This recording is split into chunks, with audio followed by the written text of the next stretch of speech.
Southwest is proudly presented by AT&T Uverse TV. The following is a presentation of Fox Sports. We are Fox Sports. We are Southwest. As the 2013 season gets underway, the Rangers have added some new faces to the mix of your favorites. While the core group remains intact, this team continues to evolve to strive to get better. As Ranger Republic welcomes the likes of Berkman and Brzezinski, they know many of their favorites are here for the long run. That would include Kinsler, Harrison, Holland, and Darvish. Tonight, as the Rangers continue to welcome the Houston Astros to the American League, Fox Sports Southwest welcomes the entire Republic, North and South, to another season of Texas Rangers baseball.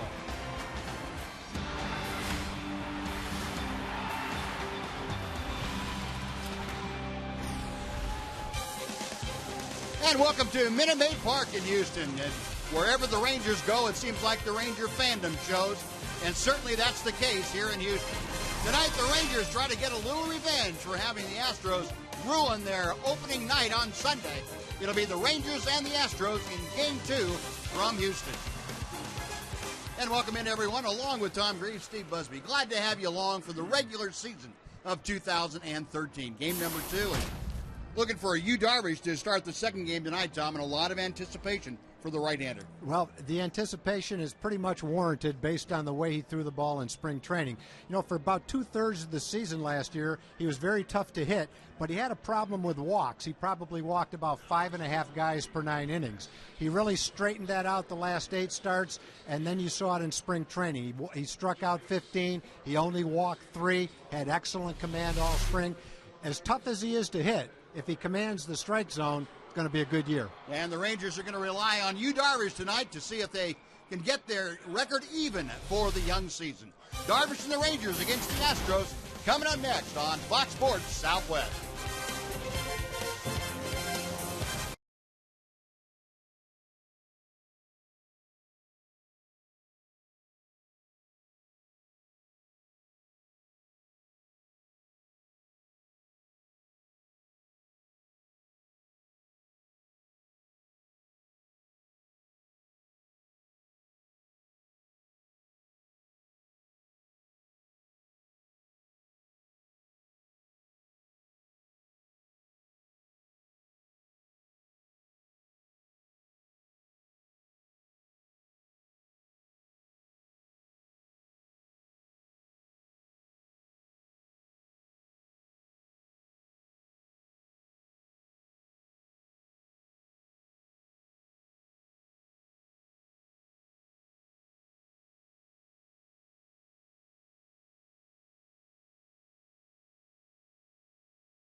Southwest is brought to you by Ford.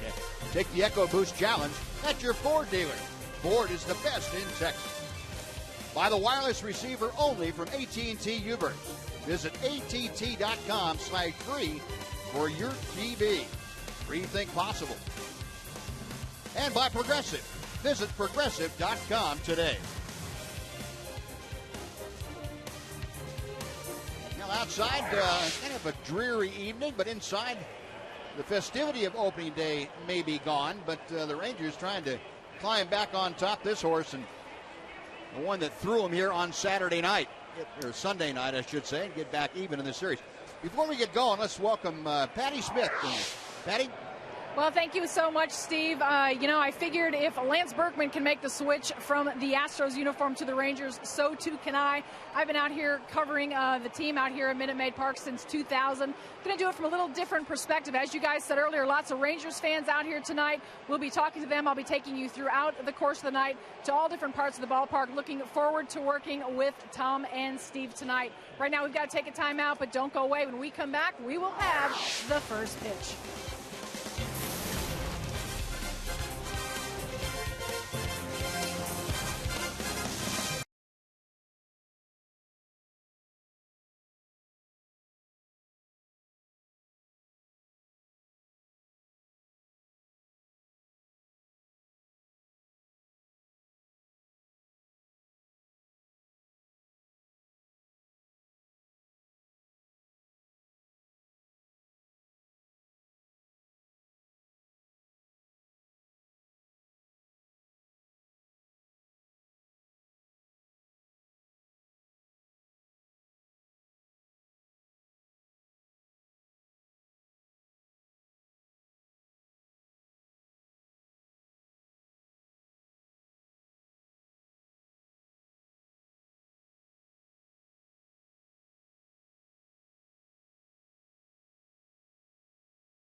Will face tonight. Ian Kinsler leads off. He's the second baseman. Elvis Andrus bats second, plays short. The DH is former Astro Lance Berkman. Batting cleanup, playing third base, Adrian Beltre. David Murphy is in left field. Hitting sixth, playing right field, Nelson Cruz. A.J. Brzezinski bats seventh and catches. The first baseman is Mitch Moreland. And batting ninth, getting the start in center field, is Craig Gentry. On the mound for the Astros is Lucas Harrell. He's coming off a solid season last year. He was 11-11. He had an excellent ERA of 3.76. He pitched great in this ballpark, 2.34 earned run average. He's a ground ball pitcher, third best ground ball pitcher in the major leagues. He threw 193 innings, only gave up 185 hits, gave up a 2.53 opponent's batting average. He has good assortment of pitches. He's a young pitcher. They acquired him on a waiver claim from the White Sox, so they got him for basically nothing, and he's turned into a very solid starting pitcher for them.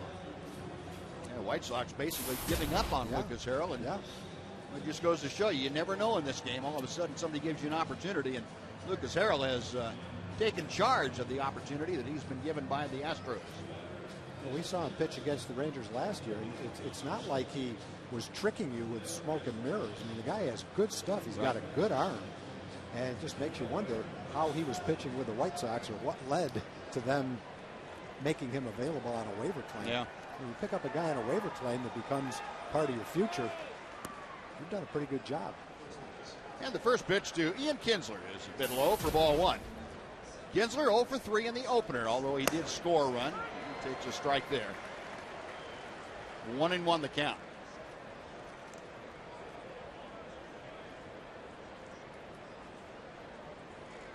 Harrell back to the plate and fires strike 2. Paul Nart, by the way, calling the balls and strikes tonight. Veteran umpire. 1-2 pitch. Got him on the fist, and that ball got Ian on the left foot as it took off away from home plate. Now we'll come back and try it again. Hit a ball and 2 strikes. Astros winning 8-2 here on opening night, Sunday evening. Both ball clubs had the day off yesterday. Call strike 3. Ian Kinsler called looking, has something to say to Nard as he heads back to the Ranger dugout. One gone. All fastballs. Trying to hit the outside corner. Did hit the outside corner. Good pitch. You can see where Corporon put his glove, and he threw a ball right in the middle of the pocket of his glove, right on the outside corner. Excellent pitch. Now Elvis Andrus coming to the plate. Elvis, you heard John and Mac talking about before the ball. And the reports are that Elvis and the Rangers have agreed to an 8-year extension. And, nothing has been officially announced yet, but boy, that would make a lot of sense if the Rangers could get him locked up for that length of time.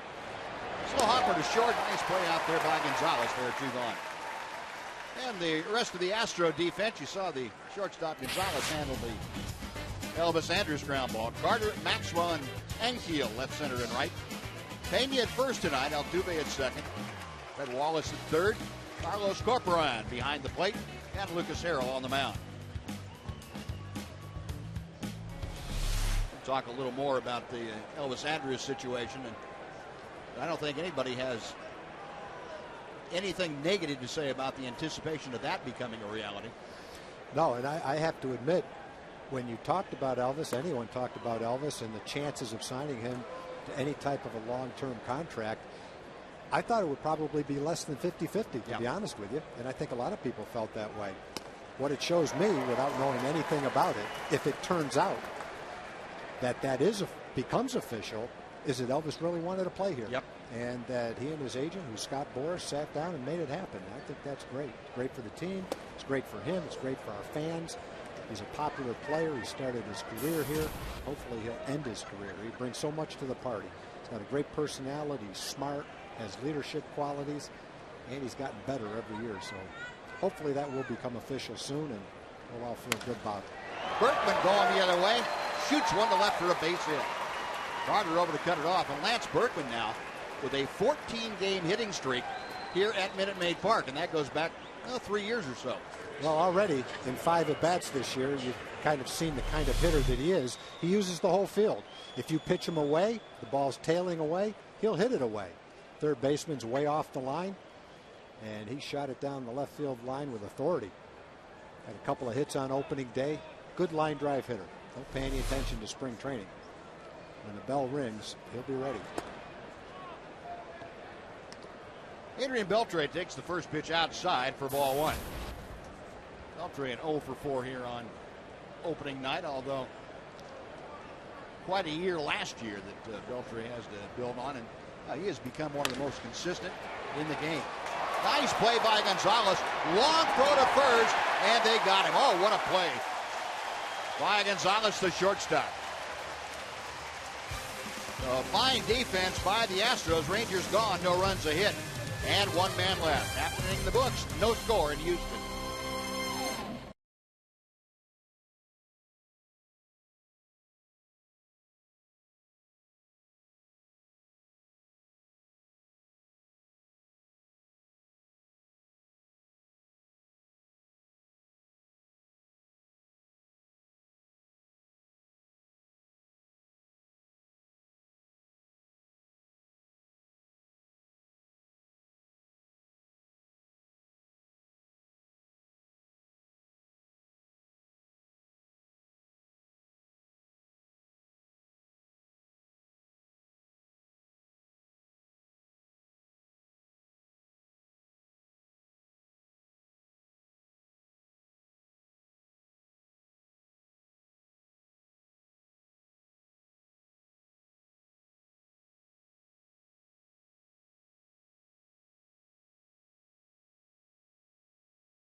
This evening against the Astros. Here's the lineup that Yu Darvish will face here this evening.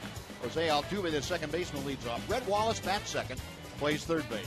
First baseman, Carlos Pena. Cleaning things up, playing left field, Chris Carter. Rick Ankiel is in right field, batting fifth. Playing center field, batting sixth, Justin Maxwell. Jason Castro's the DH. The catcher tonight, batting eighth, Carlos Corporan. And Marwin Gonzalez, just off that great play in shortstop, is batting ninth.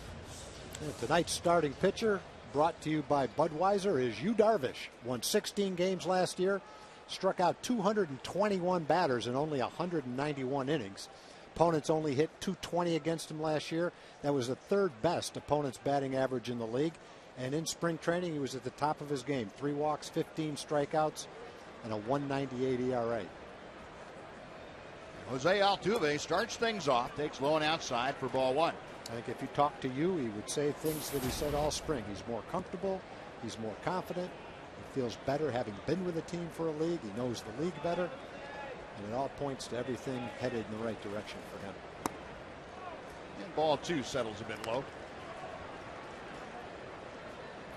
In spring training, especially the last couple of times out, he was as good as you could possibly be. He threw the ball consistently well and just really a lot of fun to watch pitch.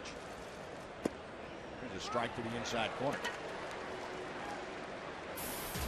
Tom, you and I did that game that he pitched against Cincinnati, and with the exception of the home run he gave up to Joey Votto, I mean, he just handcuffed people in that entire game. Yeah, he did. And the pitch he threw to Joey Votto was that slow curveball, second one that he saw in that at bat. But after he gave up that home run, he didn't give up much after that. No, that's for sure. Sure didn't. And then the game he pitched against Mexico City with 7 strikeouts in 4 innings. It's kind of a mismatch. It was. It's a little tougher to tell because you're not really seeing big league hitters. But I think when you look at the stuff he had in that game, it translated pretty well no matter who he was pitching against. It didn't really matter. He had good stuff that night. 2-2 to Altuve. Oh, he's way off that pitch. I don't have any idea. And only seen fastballs, and he threw that little cutter on the outside corner. Altuve laid off it. Good little ball player. Hit 290 last year. He was a bright spot on the Astros. They didn't have a lot of bright spots last year, but he was definitely one of them. And Darvish coming up with the payoff pitch to Altuve. Got him swinging. Didn't lay off that one. Nope. That's what we saw Buzz all spring, was get ahead with his fastball, and then when he had 2 strikes, this is pretty much what you saw. Yeah. And it was really good. Hard slider. A little bit out of the strike zone probably, but tough pitch to lay off of. Now, it'll probably be the kiss of death if I say it, but I'm going to say it anyway. Watching the Astros the other night against Matt Harrison and company, he had 13 strikeouts in 8 innings. Ranger pitching did. This has a chance, if Yu has his stuff the way it looks like he does, to be a monster strikeout game for Darvish. Red Wallace takes outside. Now watch, he won't even get out of the 4th inning or something. That's okay. You know, I agree with you. I mean, all if you just look at what you've seen from him in the past and what you've seen from the Astros, it could add up to that, no doubt about it. On the line that Matt Harrison had here in opening night. Kind of all got to Matt in the course of 7 or 8 hitters. Went through the first 3 innings and had 5 strikeouts. Only allowed 1 hit, and then all of a sudden the 4th gave up a couple of hits, and a couple of balls not hit that hard, but fortuitously placed by the Astros. And the walks got him the next inning. If Matt went back, I think the thing that hurt him that inning was he got ahead of Wallace, no balls and 2 strikes. And if he makes good pitches, Wallace struck out 3 times in that game, but he got a base hit 0-2 against Matt. And I think Pena, I'm not sure what the count was on Pena. It might have been 1-2 or 0-2. He also got a base hit. The 2 lefties that Matt should be able to handle both got hits, and that kind of led to that 2-run inning. 2-1 pitch. 2-2.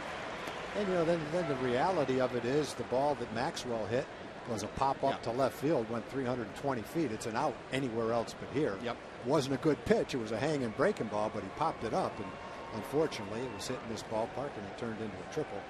So the line doesn't look good at all. He gave up 4, 5, 6 runs, but he threw the ball a lot better than that. Darvish back to the plate. Got him swinging. 2 for 2 in the punch-outs. Carlos Pena coming up. Give you a look at the Ranger defense behind Yu Darvish here tonight. Murphy, Gentry, and Cruz left, center, and right. Moreland at first, Kinsler and Andrews up the middle, Beltre at third, Brzezinski behind the plate. And the 26-year-old right-hander from Osaka, Japan, Yu Darvish, is on the hill. Now, Buzz, you were talking about strikeouts in the Astros. I think when you look at their lineup, that is one negative part of their lineup. Throughout the course of the season, whether it's Darvish or anyone else, they will be a little bit prone to the strikeout. Pena has averaged about 160 or 70 strikeouts the last 4 years. Carter hasn't played a lot in the big leagues, but when he has, he's been a little susceptible to the strikeout.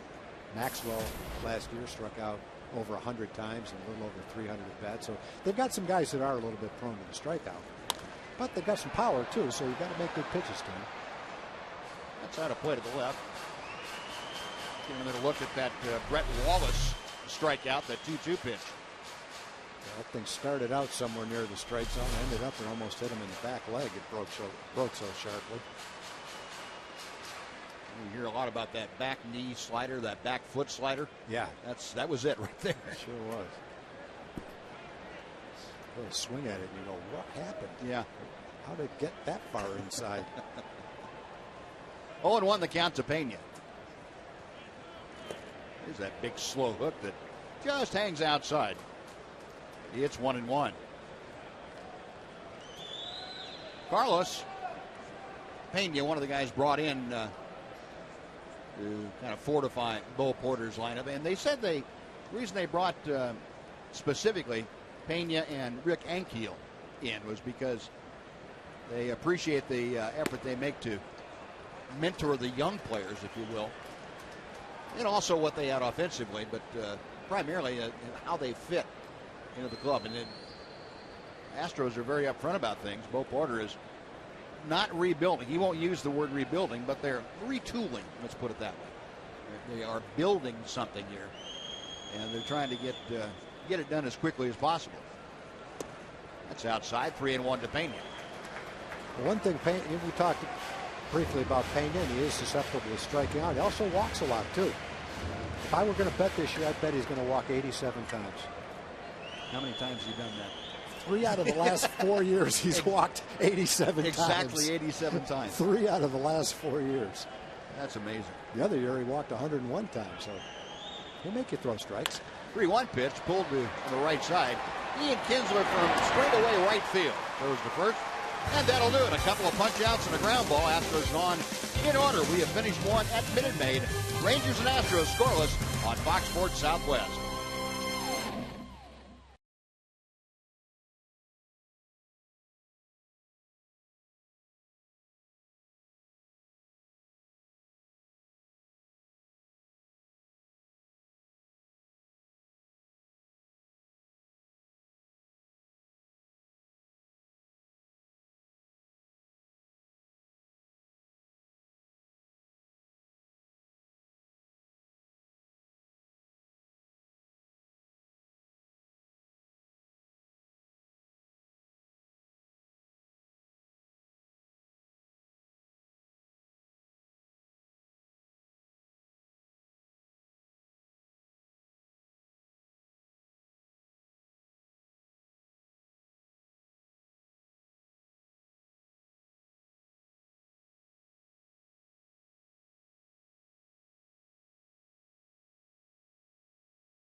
David Murphy starting off the top of the second inning takes a strike from Lucas Harrell. Harrell gave up a first inning single to Lance Berkman, but got out of it with a fine defensive play by Marwin Gonzalez, the shortstop.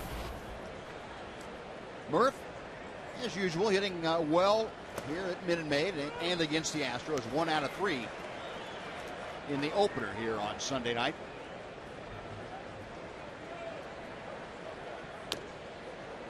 The old sidearm trick. I was doing that the other day. We had a right-hand pitcher throw a sidearm every now and then in the game. I remember you talking about it. I can't remember who it was. Yeah. Anyway, after all overhand fastballs, there was a sidearm one to David.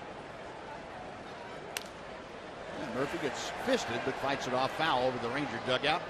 And the count remains a ball and 2 strikes. It looked like on opening day, Rangers saw a lot of sliders from Bud Norris, which I think set up his fastball, made it a little sneaky. But really, throughout the course of the game against him, they really couldn't get out in front of his fastball. They were just a tick behind him all day long. Pretty good breaking ball there, and just missed the inside corner. Yeah, I think it's early in the season too, Tom. I think it's hard, and you as a hitter would. I'm sure you have different viewpoints going into early in the season, but people are at such different stages of their game readiness when you come out of spring training for the first week or so. It's hard to really put things together extremely well. Ground ball up the middle of Altuve.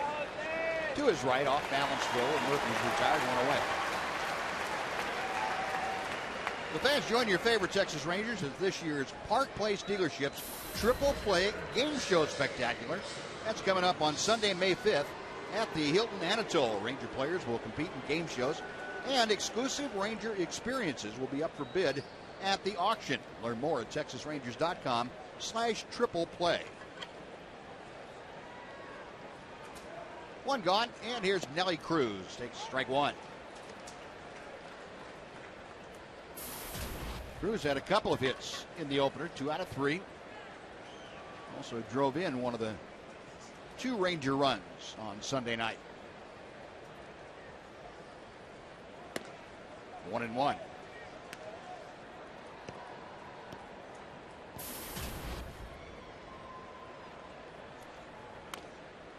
That one chopped foul at home plate.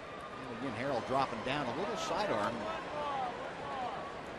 You can see why Lucas Harrell gets so many ground balls. A 27-year-old really throws what the guys call a heavy ball. Kind of like trying to hit a shot put and lift it up in the air.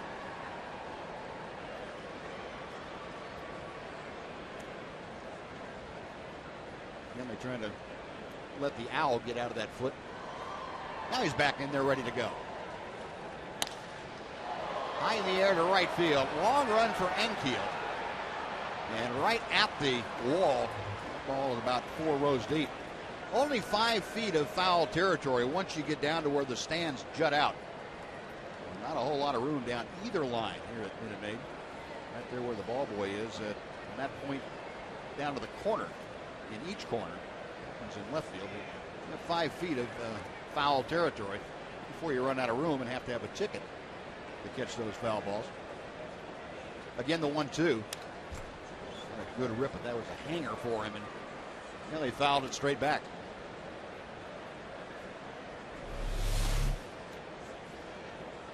Like a hanging cutter or something, belt high and out over the plate. Like to have another shot at that one. Check swing on the pitch inside the appeal to first. No swing. Andy Fletcher making the call at first base.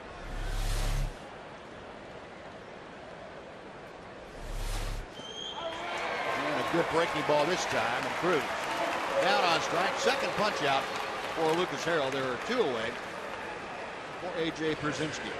You see the good assortment of stuff that Lucas Harrell has. Fastball in the low 90s, drop down a little bit. That's a good overhand curveball. Also throws what looks like a cutter, much harder than that. Changeup.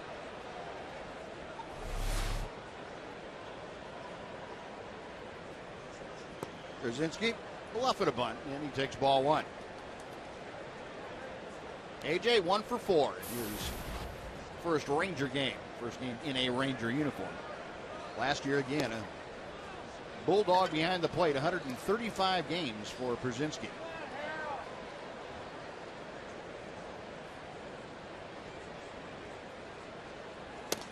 AJ's start with the Rangers on opening day, his 10th consecutive start on opening day.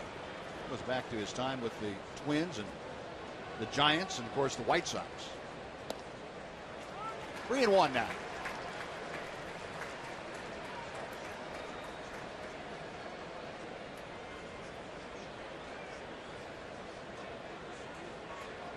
Brzezinski, the two-time All-Star, waiting.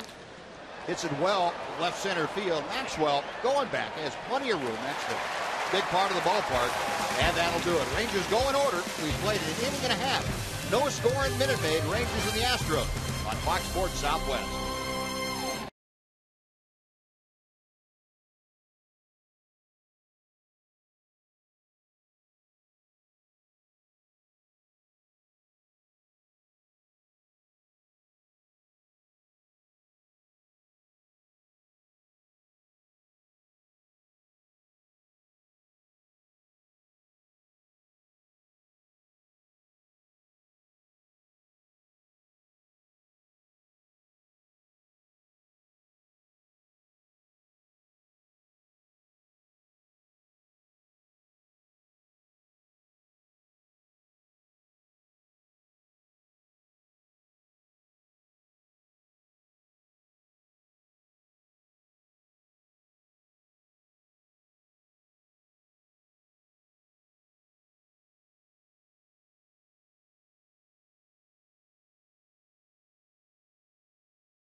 Should the teams continue to play for the Silver Boot now that they're in the same league?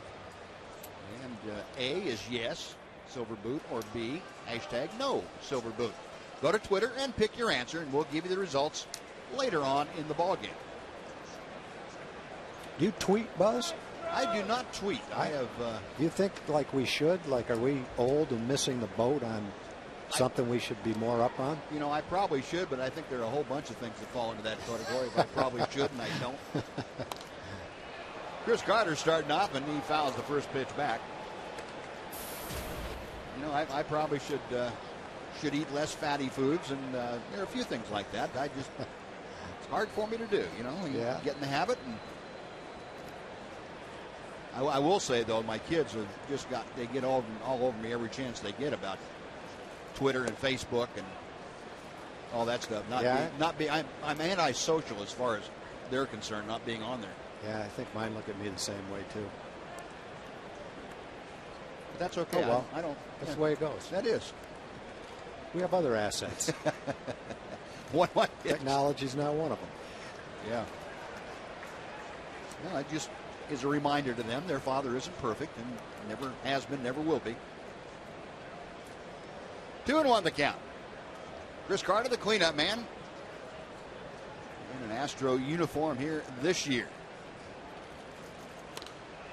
Fouled out of play, and it's 2-2.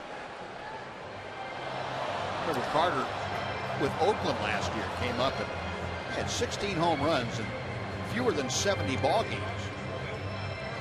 67 games to be exact for Oakland.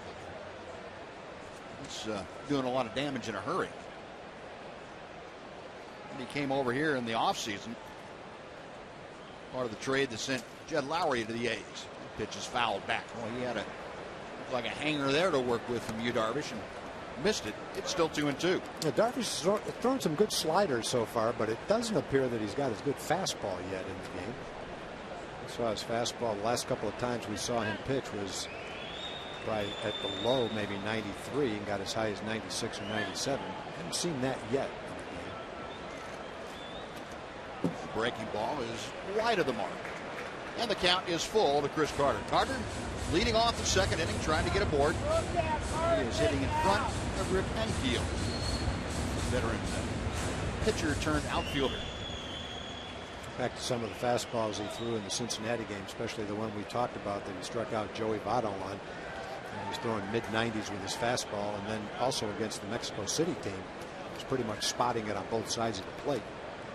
Haven't seen the command yet or the velocity. 4 hitters into the game. Payoff pitch on the way. Breaking ball, and that's pop foul. Well, a lot of times starting pitchers are, for whatever reason, don't have their best fastball going out there, but they work into it. You get your rhythm, your timing, and if you find a way to survive until you get that good fastball, then chances are you'll have a pretty good ball game. Mike Maddox very well aware of the tendencies of his starters. Again, the 3-2 pitch. Got him swinging. If Carter goes back to the bench after that at bat, what he's going to say is, I had about 3 pitches to hit. Yep. I had 3 hangers right down the middle of the plate that I fouled off, and then I got the good one. So you end up with a strikeout, but there was some opportunity in that at bat if he took advantage of it. He just didn't. And I guess as a pitcher, you say, I'm not going to make perfect pitches all the time. You hope you do get away with it when you throw one right down in the middle of the plate. Yep. Here's the hero of Sunday night's game from the Astros, Rick Ankiel. Ankiel came in as a pinch hitter in the 6th inning. Derek Lowe had just come on to relieve, and Bo Porter went to the bench, came up with Ankiel, and Ankiel promptly hit a towering fly ball into the right field seats for a 3-run home run that really broke that game open. Good spring training for Ankiel, who went to Florida as a non-roster player with the Astros. The 1-1. I think when you look at that at bat, the one thing Wash felt like when he brought Derek into the game, he didn't know who was going to bat. There was a right-hand hitter. He figured he might pinch hit. If it was Ankiel with his sinker, that he'd be able to throw his good sinker up there and get a ground ball. But got into the count. I think it was a 3-2 pitch. He threw the breaking ball, trying to throw it down and in, but he hung it. And, in that case, there's not much you can do about it. Pitch fouled at home plate. It's a ball and 2 strikes. No, and I made a bad pitch. Yeah, exactly. I don't think you can fault Ron Washington for going to a veteran like Derek Lowe. Not in that situation. And Derek's trying to throw the ball down and in, a little out of the strike zone, get a swing and a miss maybe. Just didn't get it down there.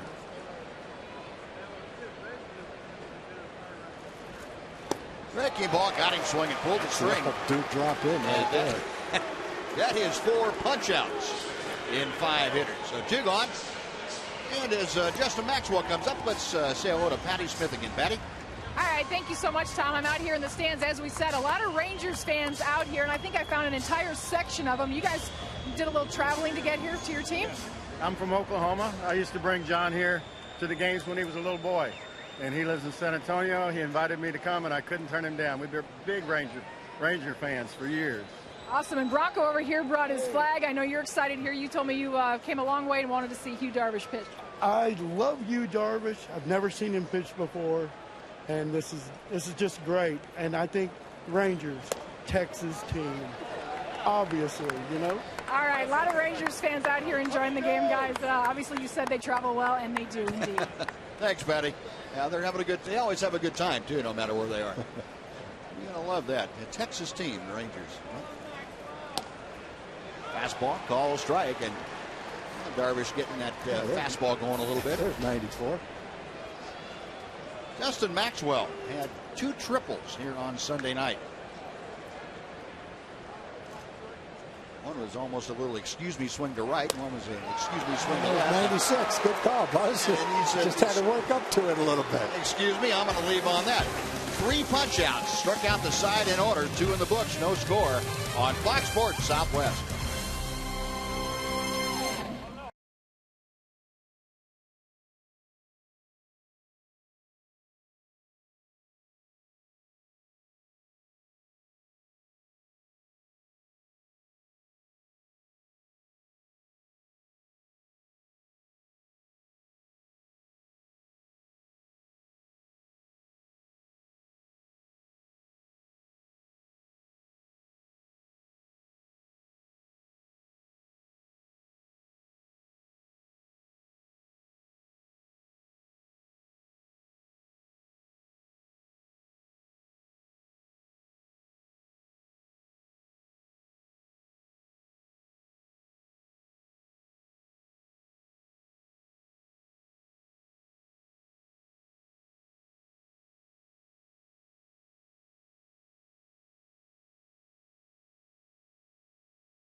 For live baseball everywhere you go. Available for iPhone, iPad, Android, BlackBerry 10. At Bat delivers Texas Rangers baseball with live audio, pitch tracking, stats, news, highlights, and a whole lot more. Text at Bat to 31826 or visit TexasRangers.com for details. Mitch Moreland leading off the Ranger third. Scoreless ball game in Houston. Pitch is just a bit low. It's 1 ball and 1 strike to Mitch. Mitch took an 0 for 4 here on Sunday night. Had a real good spring. Saw the numbers from last year for Mitch, but Moreland hit .377 over the spring, and a lot of that, almost all of that, was done after Ron Washington pulled Mitch aside in about the second week of camp and said, "Look, relax. You're my first baseman. Go out there and have some fun." And said he did, and it became a lot of fun. It's lined hard but foul down the left side. Ron Washington, he's one of those unique guys that has the ability to say the right thing to a player to get the result that he wants. Not the statistical result, but for the guy to relax, for the guy to get the most out of himself. And I think, Buzz, in today's game, all managers are somewhere in the same league as far as X's and O's and changing pitchers and when to bunt. But the manager that can say the right thing at the right time to the player and get the most out of the players, that determines the good managers from the bad managers. Ground ball sharply hit. Altuve diving from his knees. He throws and just does get Moreland. A nice play by Jose Altuve. Yeah, we've seen a couple of good plays so far by their infielders. Gonzalez made a nice play on Beltre, and Altuve takes a base hit away from Mitch. It's an accurate throw. Lying almost on his back. Pena's very good first baseman. Very adept at picking that ball out of the dirt, which he had to do right there. An outstanding play by the All-Star Jose Altuve. 1 gone, Craig Gentry. His first at bat of the regular season. And it's a bit low for ball 1. A lot of managers that just really never connect with the team. That's one thing that is Ron's. There's a shot fair down the right side, and a fan reaches out to grab it. And Gentry, that's too bad for the Rangers, because Gentry with his speed might have turned that into a triple. The fan reaching over the railing, and immediately the first base umpire made the call. That's Andy Fletcher. That was a fair ball. It might have cost Gentry a little extra, although Ankiel was on his way to play the carry. Well, that's one thing that hasn't changed since spring training. Every time Craig Gentry steps up to the plate, he makes something happen, boy. Well, if you're going to lean over, at least catch the ball. The Gentry at second now, a little fisted roller off the glove of the third baseman Wallace, and that's going to be a base hit. Well, Kinsler got jammed about as badly as you can get jammed and hit it in a perfect spot. Yeah, it looked like off the bat that it was going to be a relatively easy out. Wallace just wasn't quite able to get to the ball. As you say, Buzz, it was right off the handle. It's not a hard hit ball at all. He runs it in right on Ian's fists. But it's hit just far enough toward shortstop so that Wallace can't get to it. He's playing in. Ian will bunt from time to time. I guess he's about even with the bag. Just couldn't get to it. And Gentry kind of caught a no man's land and clapped his hands together. Thought he should have gotten to third, but he did the right thing. No, yeah, it was a tough one to call. It just barely got by the infielder, barely got by the shortstop. You take off on that, and one of them picks it up, and you're an easy out. So, as it turned out, he might have been able to make it, but I agree. Right. I think he made the right choice. So 2 on and 1 out. Here's Elvis. Grounded out to his counterpart. Gonzalez, the shortstop. Pitch number 1 is outside. Ball 1.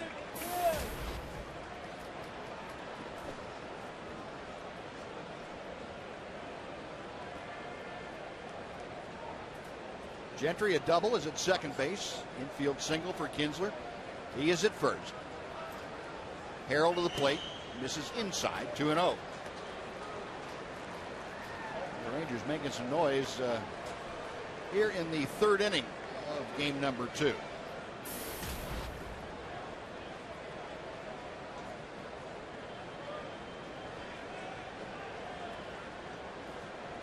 .313, a career hitter against Houston, and ball 3 is high. Well, Harrell now in danger of loading them up. Elvis Andrus hitting the number 2 slot. Lance Berkman, former Astro, is waiting in that on-deck circle.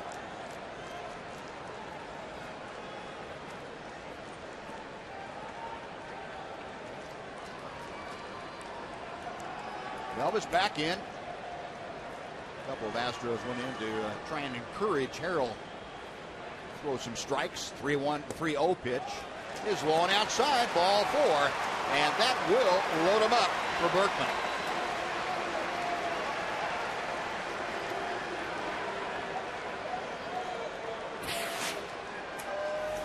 Well, these are some reminiscences that Lance Berkman has in the Astro uniform over the years.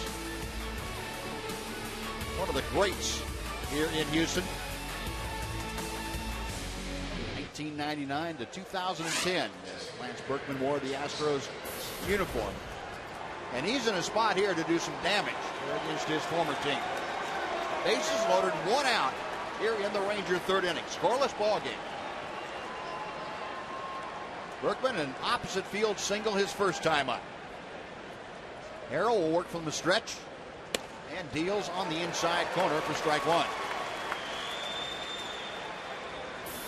Well, after walking a guy on 4 pitches, he comes back with a pretty nice pitch on the first pitch. I think the last thing he wanted to do was throw a strike just for the sake of throwing a strike to him with the bases loaded, but he made a nice pitch. Harrell drops down, misses outside as that ball really tailing away from Berkman. It's 1 ball and 1 strike. Saw Lance Berkman with 6 career grand slams. Lucas Harrell trying to prevent that number from going up. 1-1. 1 and 2. He's made 2 perfect pitches. First pitch on the inside part of the plate. This one toward the outside part of the plate. Near the outside part of the plate. Good movement on it.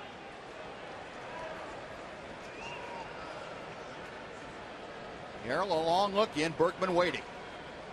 Now the right-hander Harrell wants Corcoran to come on out and have a chat. He's in his spot. He's got an idea of what he wants to do to Berkman. Corcoran wasn't thinking along those lines. Harrell asked him to come out. He saw Doug Brocail, the pitching coach, former Ranger, and Bo Porter, the manager, former Ranger. Now they're set for the 1-2 pitch. Ground ball toward the hole. It's through for a base hit. 1 run home. And Kinsler being held up at third. With that shallow left field, Carter got to the ball very quickly. But Lance Berkman gives the Rangers their first lead of the year. It's 1-0 Texas. Well, Harrell made just about the same pitch that Lance took for strike 2. He made a good pitch. Lance knows he can't take this pitch. It's too close to take. It's probably outside. But he slaps it just past the shortstop and the third baseman. And as you said, Buzz, Carter's able to play shallow. He's right there waiting for it. There's no way Kinsler could score. But everybody moves up. The Rangers score 1. And the bases remain loaded. Here's Adrian Beltre. Ripping a miss. 0-1. Beltre out in a great play by Marwin Gonzalez, the shortstop, in the first inning. Adrian hit a couple of balls well yesterday. A line shot back at the pitcher, made a nice play. Hit a long fly ball, first time up. Could have had a base hit today. It was 0 for 5, but it could have been better. Check swing, and he appealed to first. No swing. I love how Adrian does that. He doesn't want the home plate umpire to call it a swing. He wants the first base umpire to get a better look at it. And I think he did. I don't think he swung. He said, don't call it yet. Let him call it. That's what he's there for. And he got the call. I don't know how many guys I've ever seen do that other than him. He's the only one I can remember seeing doing that. And again, Harrell asking for Corcoran to come out and have a little confab. Now, the first time that they did that this inning, it didn't work out too well. It resulted in a Berkman RBI single. Well, the Rangers have had 3 ground balls this inning. To see him mix in a nice line drive in the gap right here. Yeah, I'd see Adrian get into double digits with the grand slams. That'd be even better. Well, that conference concluded. Corcoran deck behind the plate.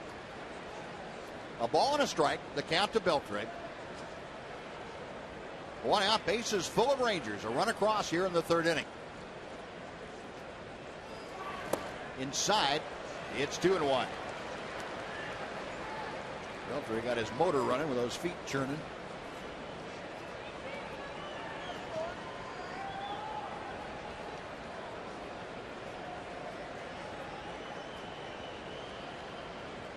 Harrell, a long look in. Now the right-hander's ready. Still working from the stretch. And ball 3 misses. So now Adrian in a situation to really look for a pitch in a spot. And he becomes extremely dangerous. He has the bases full of teammates. Kinsler, Andrews, and Berkman. 3rd, 2nd, and 1st. Harrell ready. The 3-1. Shot foul at home plate. Harrell did a pretty good job that time, dropping down on 3-1. Gave him something else to look at besides just a typical 3-1 fastball. Well, he knows Adrian's in the driver's seat, 3-1. A little bit worried about throwing him a good strike to hit. He made a good pitch, dropped down, made the ball tail in on him. Still got to do it again, though. 3-2 with 1 out. Got him swinging. Oh, very good pitch. Oh, that fastball got in on Beltre, and he couldn't do anything with it. Well, you really got to tip your hat to Harrell in that at bat. He fell behind a good hitter, 3-1, and threw him 2 good tailing fastballs. One was fouled off, and this one goes down and in slightly a little bit right underneath the bat. That's a great pitch in that circumstance. Sure is. So there are 2 gone now. Now Harrell will have to deal with David Murphy. Took something off that pitch. It was like a straight changeup that floated outside for ball 1. Murphy 0 for 1 tonight. Rounded out to second base as he began the Rangers' 2nd inning. 1-1 the count. It's like Harrell's gotten that sinker pretty well tuned up here in the third frame. One thing he did to Adrian, and so far he's done it with David, is he's got the bases loaded, but he will not give in and throw a good pitch to hit. He's going to try to make you swing at his pitch. Got away with it with Adrian. And the 2-1. Check swing. And he looked down to third. No swing there as Sam Holbrook. See if he can do the same thing now. It's 3-1. Didn't throw Adrian a good strike. He threw him 2 quality strikes. See what he's going to throw to David right here. Doesn't want to walk him. Doesn't want to groove one. Murphy to left field. Carter back a few steps, hauls it in, and that will do it. The Rangers do score a run, but they leave the bases full. They have 3 hits. 2.5 in the books. Rangers 1, Astros nothing on Fox Sports Southwest.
By Ford. Take the EcoBoost Challenge at your Texas Ford dealer. Ford is the best in Texas. And by Jack in the Box. Try the new Hot Mess Burger. It's loaded with spicy jalapenos, onion rings, and gooey pepper jack cheese.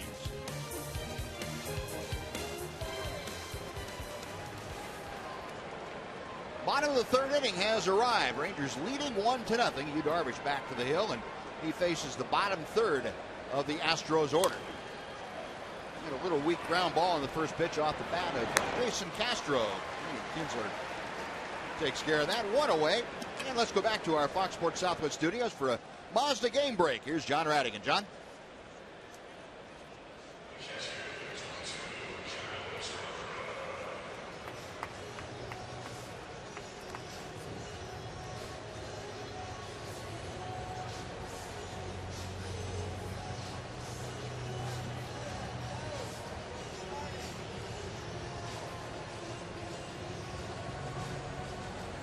All right, John, thank you. The Rangers leading 1-0 here, and after the way things started in the American League West, that might be fun to watch this year, too. Yep. The Astros, the Mariners, and the Angels all winning their first ball games. Rangers and Oakland looking to get at least even in their second contest. There's Carlos Corporan, and the Astros catcher takes ball 1. A number of pretty good pitching performances on opening day. I don't know if you watched the Dodger game, Buzz. I sure did. That was something to watch. Yep.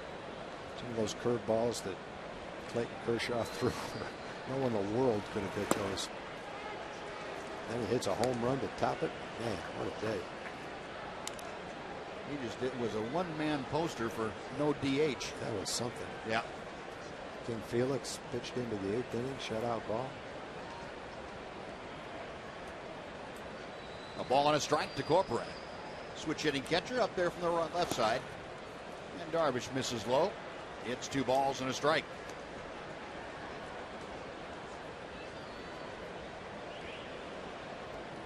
Corcoran didn't start on opening day.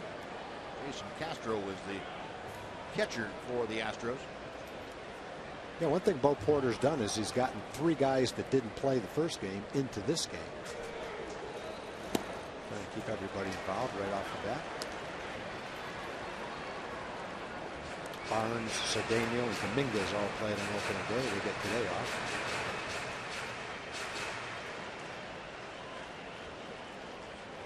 Two balls and 2 strikes to Carlos Corcoran.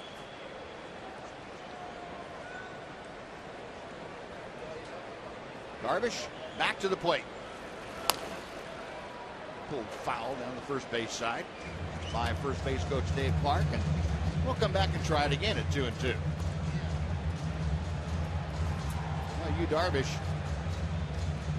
221 strikeouts last year. The right-hander, and 16 wins. He joined Herb Score as the only 2 rookies in American League history to have a combination of 16 or more wins and 220 or more strikeouts. Right back to Darvish. Overhand flip to Moreland. And that is out number 2.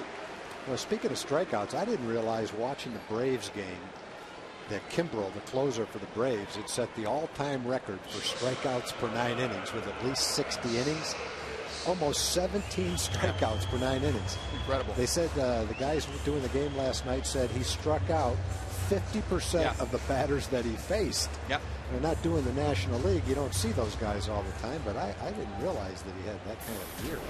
That's unbelievable. Yeah, I think it was 48%, 49%, almost just short of 50%. Almost 50%. And he wasn't even whoever was second wasn't even in the same ballpark. I know. It was a swing and a miss by Marwin Gonzalez, the shortstop. Also a switch hitter. He is up there from the left side against the righty Darvish.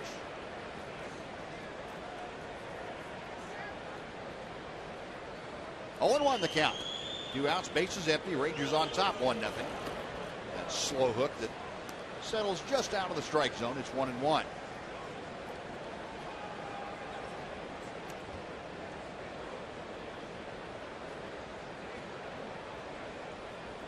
Darvish okays the sign. Now time called. Marwin Gonzalez not quite ready. Gonzalez, a Rule 5 draft pick last year for the Astros. Shot was foul off the screen in front of the Astro dugout. That got a few of the rail birds off. The guys hanging over the railing down there. Yeah. Don't get your heart started in case you're having a little trouble with the defibrillator. Just stand up there and get a hot shot coming at you. They teach you not to stand on the railing and daydream either. 1-2 pitch. Got him swinging in the dirt. Brzezinski fires on to first. Then Darvish now with 6 strikeouts in the first 3 innings. He has been perfect. 9 up, 9 down. To the 4th we go. 1-0 Rangers. Fox Sports Southwest.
right here on Fox Sports Southwest for Chevy Hometown Kids.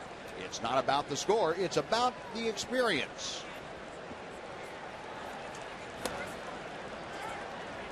Nelson Cruz leading off the top of the fourth inning. Rangers on top 1-0. It'll be Cruz, Pierzynski, and Moreland.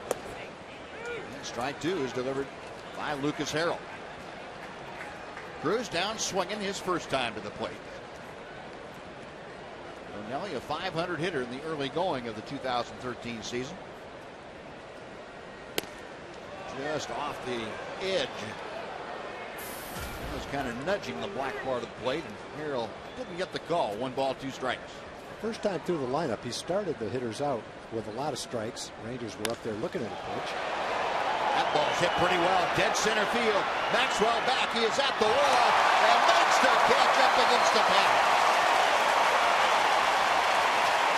Oh, you can't hit it much better than that. That's about probably 415 feet.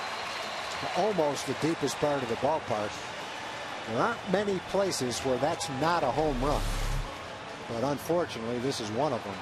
It's a hanging curveball right where he likes it. Puts a good swing on it. Hits it pretty well.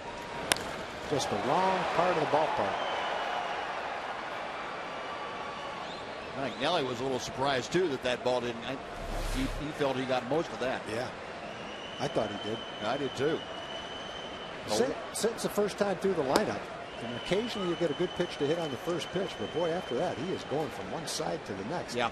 He's not given many good pitches to hit. That was one, though.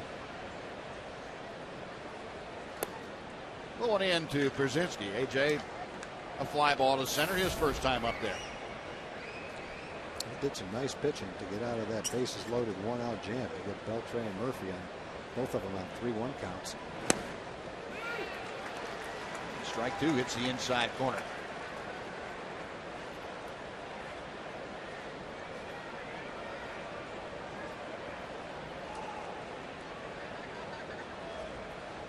Cruz, probably thinking, what do I have to do here?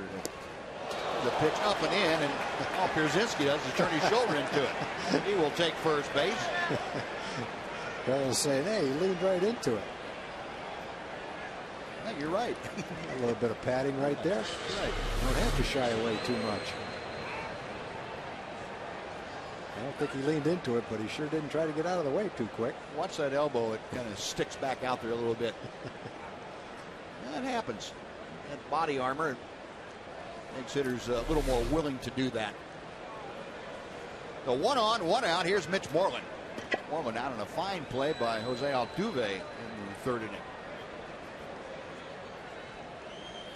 Had it not been for Altuve's play, that third inning might have been something really big for the Rangers.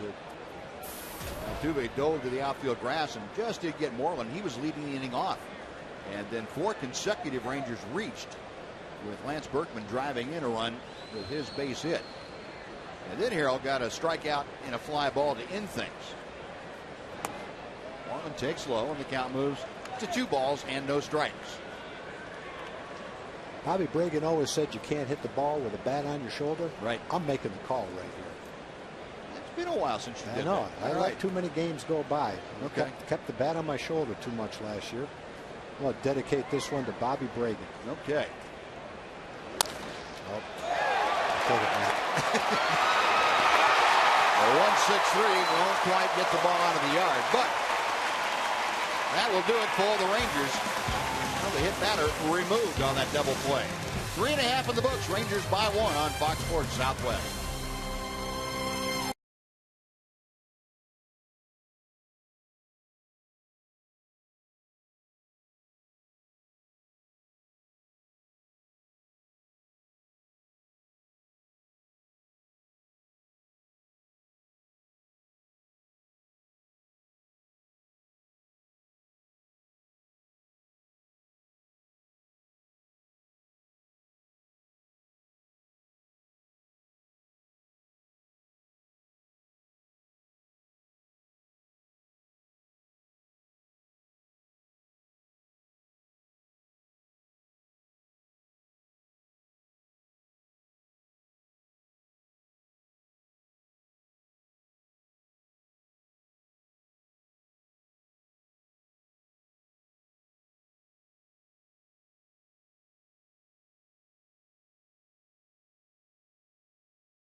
Ball has changed for the bigger.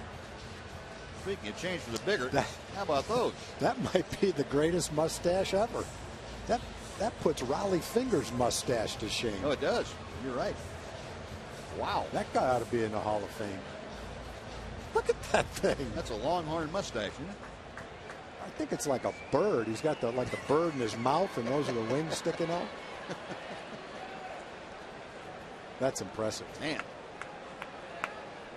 Speaking of impressive, how about you, Darvish, going through the first 3 innings with nary a base runner? 6 strikeouts, and Jose Altuve leading things off. Again, back to the top of the order. Altuve down swinging his first time up on a 3-2 hook.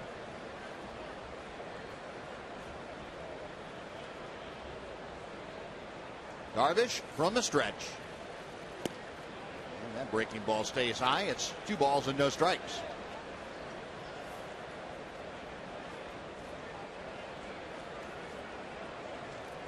Well, last year, Yu Darvish 4-0 in the month of April.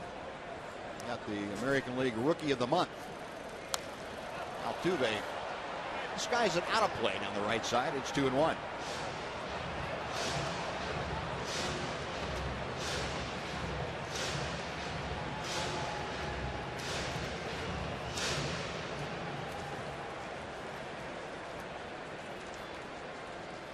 Had a sellout here on opening night, 41,000 plus, and it's a little bit less than that here tonight. It's still a pretty good crowd. There you go. One of the youngsters have it. Rip and a miss. It's 2-2.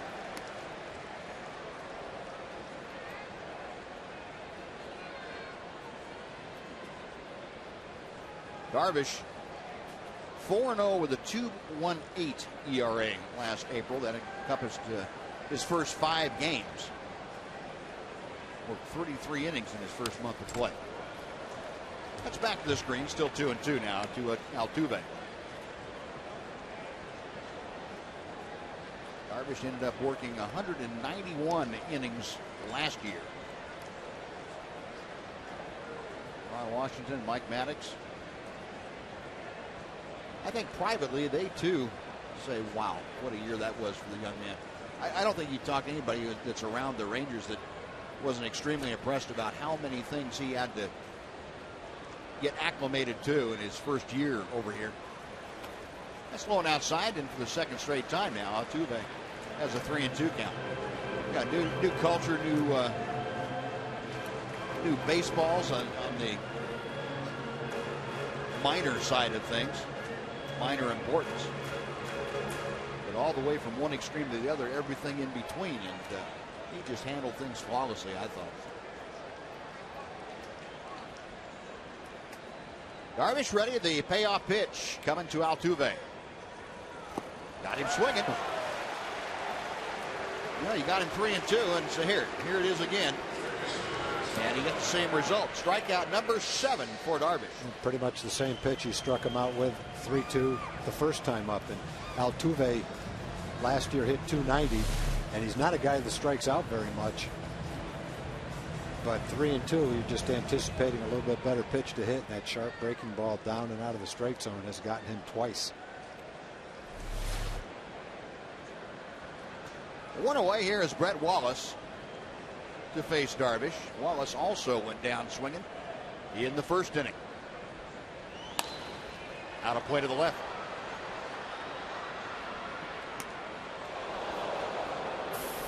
Wallace, who got the start on Sunday, I should say, at first base, moves over to third tonight with the right-hander on the mound. Carlos Pena, who was the DH on Sunday, moves into the lineup at first base.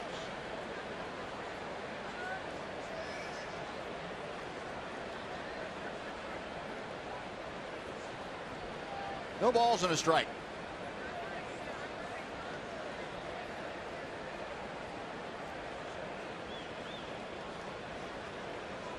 Darvish okays the sign. The right-hander comes to the plate. Big slow hook, and that catches the inside corner.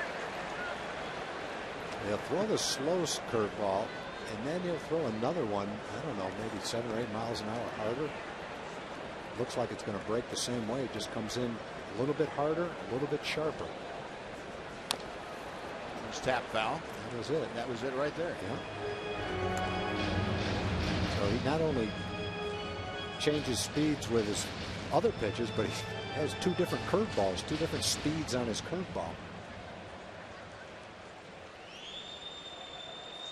I think he's got two different speeds on two different speeds of everything. You know, he got 6 different kinds of change up and fastball. And I like AJ's fingernail polish. Looks good. Yeah. Stands out well. We'll try the 0-2 again. Just for that fastball. Now, if you're a hitter up there and he's throwing you all that stuff at 70 and 75 and maybe 80, and then he pops 96, how much of a chance do you have of catching up with that? Me personally, none. About the same chance these guys have had so far. Yeah. Looks like he wants that slider to Wallace. Hit hard but pulled foul outside first. That one stayed up enough to allow Wallace to get the head of the bat on it, but just too quick. Still 1-2. Most guys, you can kind of narrow down the choice of a pitch that you might have. You're lucky if there's only 2. Usually there's maybe 3. Looking for a fastball, but with Darvish, there's so many different varieties. Maybe you should just have to look for something hard and hope he can make some kind of an adjustment. That's out of play to the left, and Wallace able to make the adjustment, but not put it in play. That's got to feel like a moral victory. Yeah, I think so far he's had a good at bat. Yeah. Just fouled off a 95-mile-an-hour fastball right on the outside corner. May have to contend with that slider down and in right here, though. Darvish got him in that back foot slider his first time. Well, the dewdrop. That's some kind of curveball, boy. That is strikeout number 8 for you, Darvish. 2 gone. Now he can. How sharply this thing breaks. Yeah. Right straight down. When I'm Wallace, I walk back going, you know, I had no chance to hit that pitch, but I felt like I had a pretty good at bat. Yeah. With all the pitches I saw, what he just threw me, I almost kept one fair down the first baseline, hit it pretty hard. Fouled off his best fastball. But in the end, I had the same fate as almost everybody else has had today. 8 strikeouts and 3 weakly hit ground balls. Now Darvish has faced 11 men as the first pitch to Carlos Pena's high and outside. 3 of the hitters that he has faced have put the ball in play. Pena one of those, and he grounded out to second base in the first inning.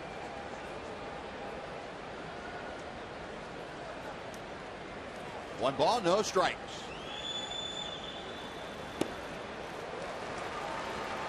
And the count is even.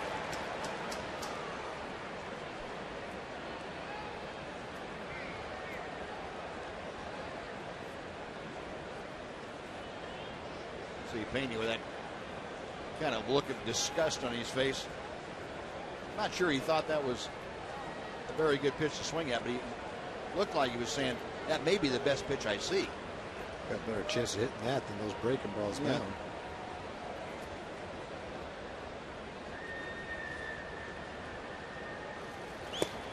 As well as he's throwing, you still feel a little bit better if the Rangers had taken advantage of their bases loaded opportunity and put a couple more runs on the board. Right. It doesn't matter whether it's Walter Johnson, Yu Darvish, or Sandy Koufax. If it's only 1 run, anything can happen in a game like that. Sure can. You're right. I'd like to get a little more padding with that 1-0 lead.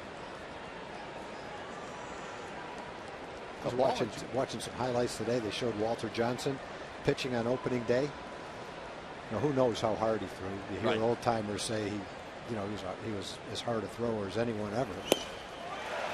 His back foot stayed on the rubber when he let go of the ball. His back foot never came off the rubber.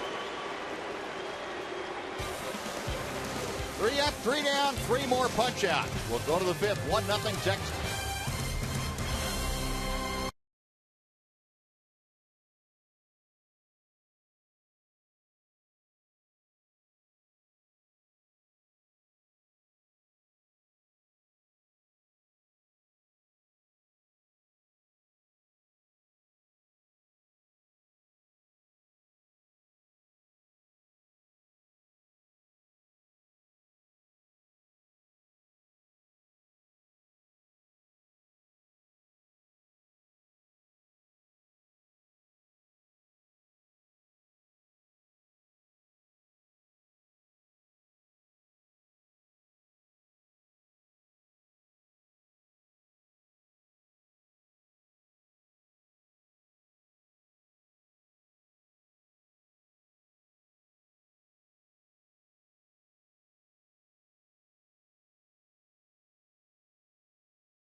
up here tomorrow afternoon.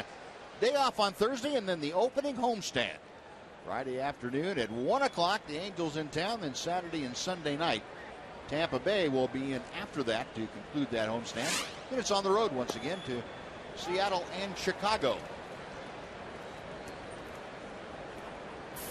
Greg Gentry, who doubled and scored the only Ranger run thus far, leading things off here in the 5th inning. It's inside, 1 ball and 1 strike. Gentry doubled just inside the bag at first. And down that right field line was a fan interfering with that. But Austin maybe an extra base. Chops that pitch foul. It's 1-2.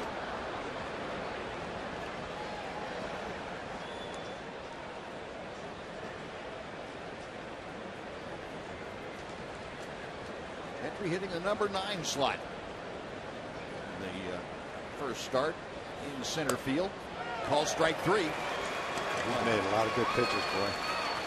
Harrell nailing down that inside corner. Strikeout number 4 for the right hand. Got good movement on that pitch. That's a pitch that he struck Beltre out with. Adrian swung over the top of it. Craig takes this pitch, but it's inside corner, and watch it go down. Borderline pitch, but he got the call. 1 out. Now back to the top of the Ranger order. Ian Kinsler had an infield single his last time up. 1 for 2. Ball 1 drifts outside.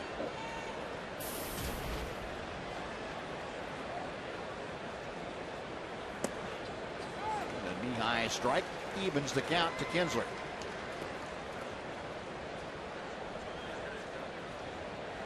Ian homerless in Sunday night's game. That's his first homerless game on opening day since 2009. He didn't play in 2010 on opening day, but other than that, he had a home run 2011, 2012. Not this year. Up the middle, Gonzalez almost tripped over himself trying to reach down for that ball. Nice play to throw out Kinsler. 2 gone.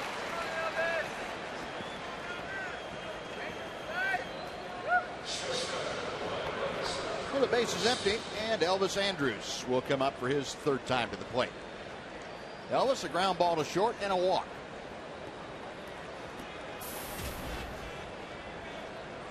The walk came in the 3rd inning, loaded the bases right in front of Lance Berkman. Berkman able to get an opposite field single. And Elvis showing bunt, takes ball 1.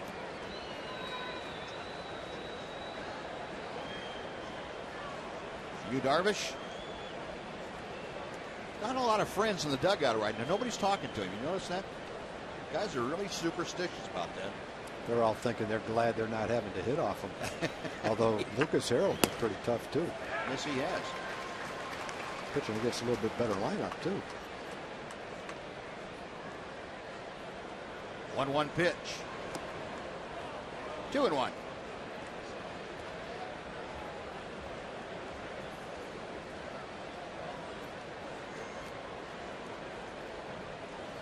Harrell back to the plate. And this is up and away. 3 balls and a strike. So Elvis trying to get bored with 2 outs. Lance Berkman waiting in the on-deck circle. He is perfect tonight. He is 2 for 2. The right center field hit pretty well up the alley. Enkiel, a long run, can't get there. 1 hop and off the wall. Elvis not stopping at second. He's headed for 3rd, and he will be in standing with a right center field triple for Elvis Andrus. Oh, we saw it in spring training. Saw Elvis pop a few balls like that into the gap in right center field. Saw him hit one right straight over the right fielder's head against Cincinnati, and then hit one over the backstop 410 feet dead center field. So he shows a little bit of power right here too, driving that ball to the opposite field. Pitch to hit, took advantage of it.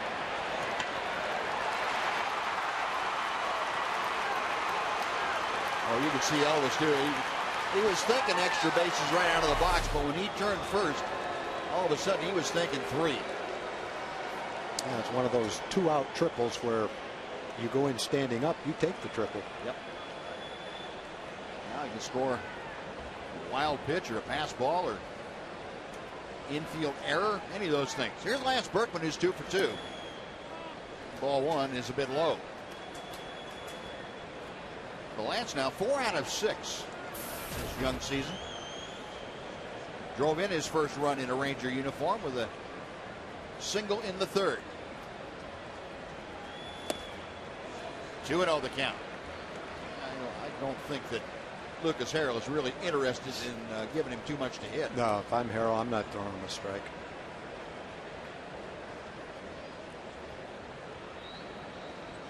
Right-hander back to the plate, misses in the dirt. Almost threw us a run, though. Yep. Well, that's the danger, especially when you got a young battery going.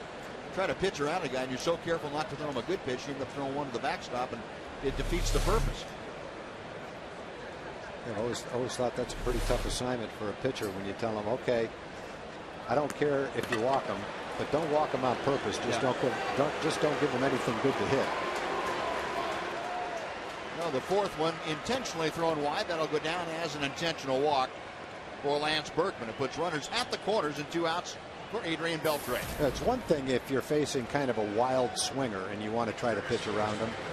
Vladimir Guerrero, someone like that. But when it's Lance Berkman, you might as well just go ahead and walk him and don't take any chances that you're going to throw a wild pitch, because you're not going to get him. He knows what's going on. Exactly. He knows what you're doing. He's not going to swing at those pitches. A strike to the inside corner for Beltre. Adrian 0 for 2 tonight, 0 for 6 for the year so far.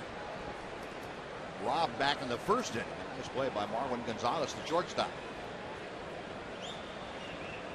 Harrell to the plate. Right at the shortstop. Goes the short way to second. Forced out is Berkman, and the Rangers gone in the fifth. No runs, 1 hit, 2 left. Halfway through the ball game, Rangers 1, Astros nothing on Fox Sports Southwest.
Suites can turn a game of family and friends into a special occasion.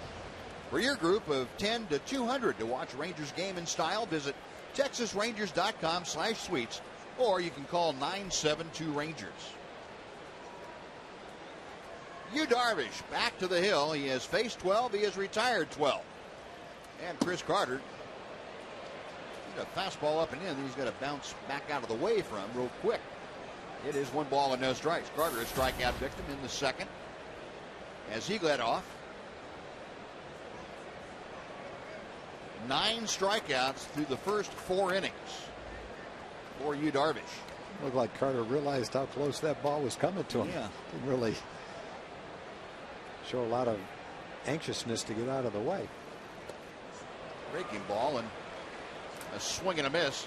Didn't look like he was really committed to that swing either. 1-1.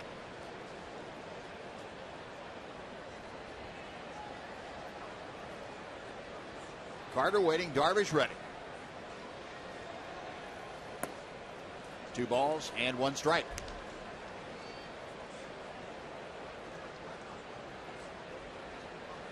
Chris Carter, as we mentioned, acquired by the Astros back in February. Came over from Oakland along with Brad Peacock, a right-handed pitcher and a minor league catcher, in exchange for the infielder Jed Lowry. Deep left field.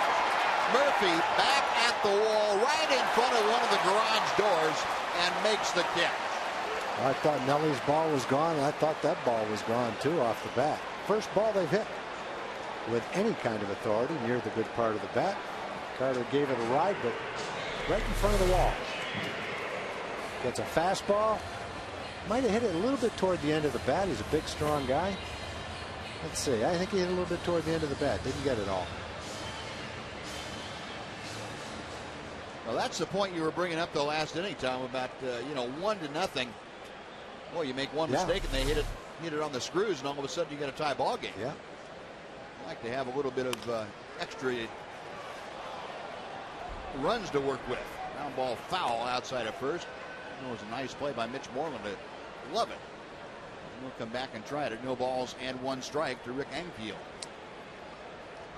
Lefty throwing down in the pen for the Astros. Harrell's thrown 90 pitches in 5 innings.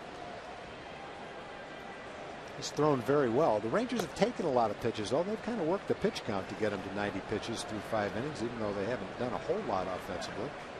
A lot of guys took a strike the first time through the lineup. Looper, Moreland to his right. Ball got in on Ankiel, and Moreland made a good reactive play to go over and grab it.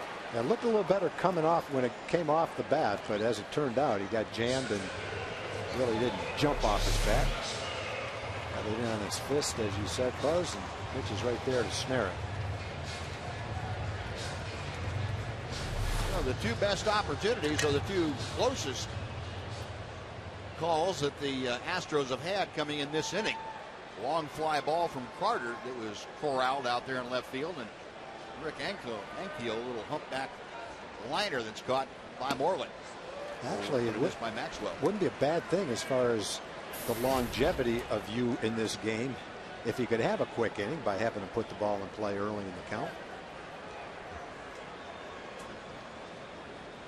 0-1 to Maxwell. And it's 0-2.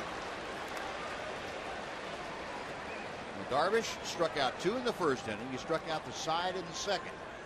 Struck out 1 in the third. And then last inning he struck out the side.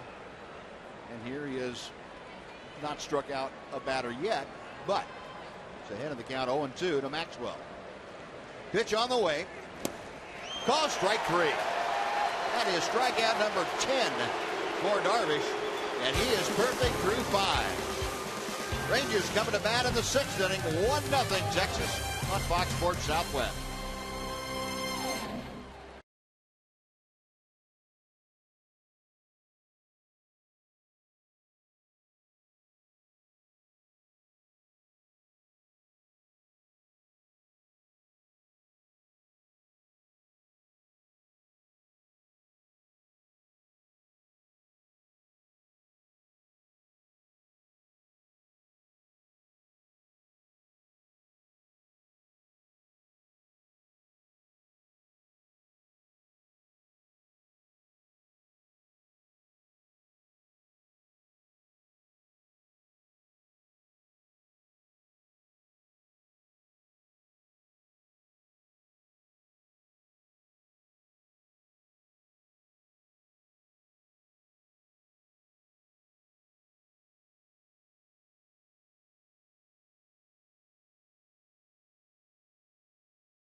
brought to you by Sonic. Tonight's jackpot worth $100 and dinner for two at Sonic Drive-In. Tonight the Rangers are hitting for Donald Burrell of Dallas. David Murphy, a cut and a miss. It's 0-1. And if a Ranger hits a grand slam during the inning, Donald Burrell from Dallas will win $25,000. You can register at any participating Sonic restaurant. Murphy 0 for 2, ground out and a fly ball, and this one grounded up the middle, but right there to the backhand is Altuve. One gone. Now let's head back to our Fox Sports Southwest studios, a Mazda game break with John Radigan. John?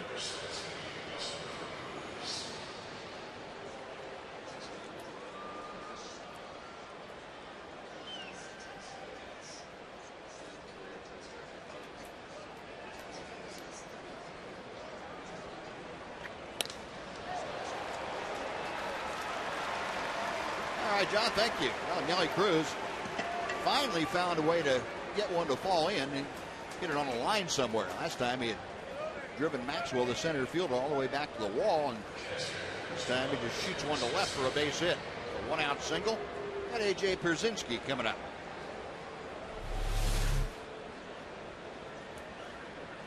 Yeah, that's one of the hangers that stayed on the inside part of the plate. Probably lucky that Nelly didn't get that up in the air a little bit. He's trying to put together a little rally, get more than one run here. Lefty's still throwing out the bullpen for the Astros. I believe that was Xavier Cedeno throwing out there. Yeah, let's see if Ron Washington chooses to maybe get something going. Also joined by the right-hander Rainer Cruz. First pitch outside for ball one. Kind of hitter that Pierzynski is, it wouldn't be out of the realm of possibility to see a hit and run put on. Cruz, of course, with very good speed, and Pierzynski handles the bat very well. There goes Cruz. Good call. Ground ball up the middle. Could be two. That guy can play some defense, boy. He can. Wow, what a play. Second double play started by Harold tonight. 1-6-3. The Rangers are gone. After 5.5, Texas 1, Houston 0 on Fox Sports Southwest.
He has struck out 10 in an assortment of breaking balls and what have you.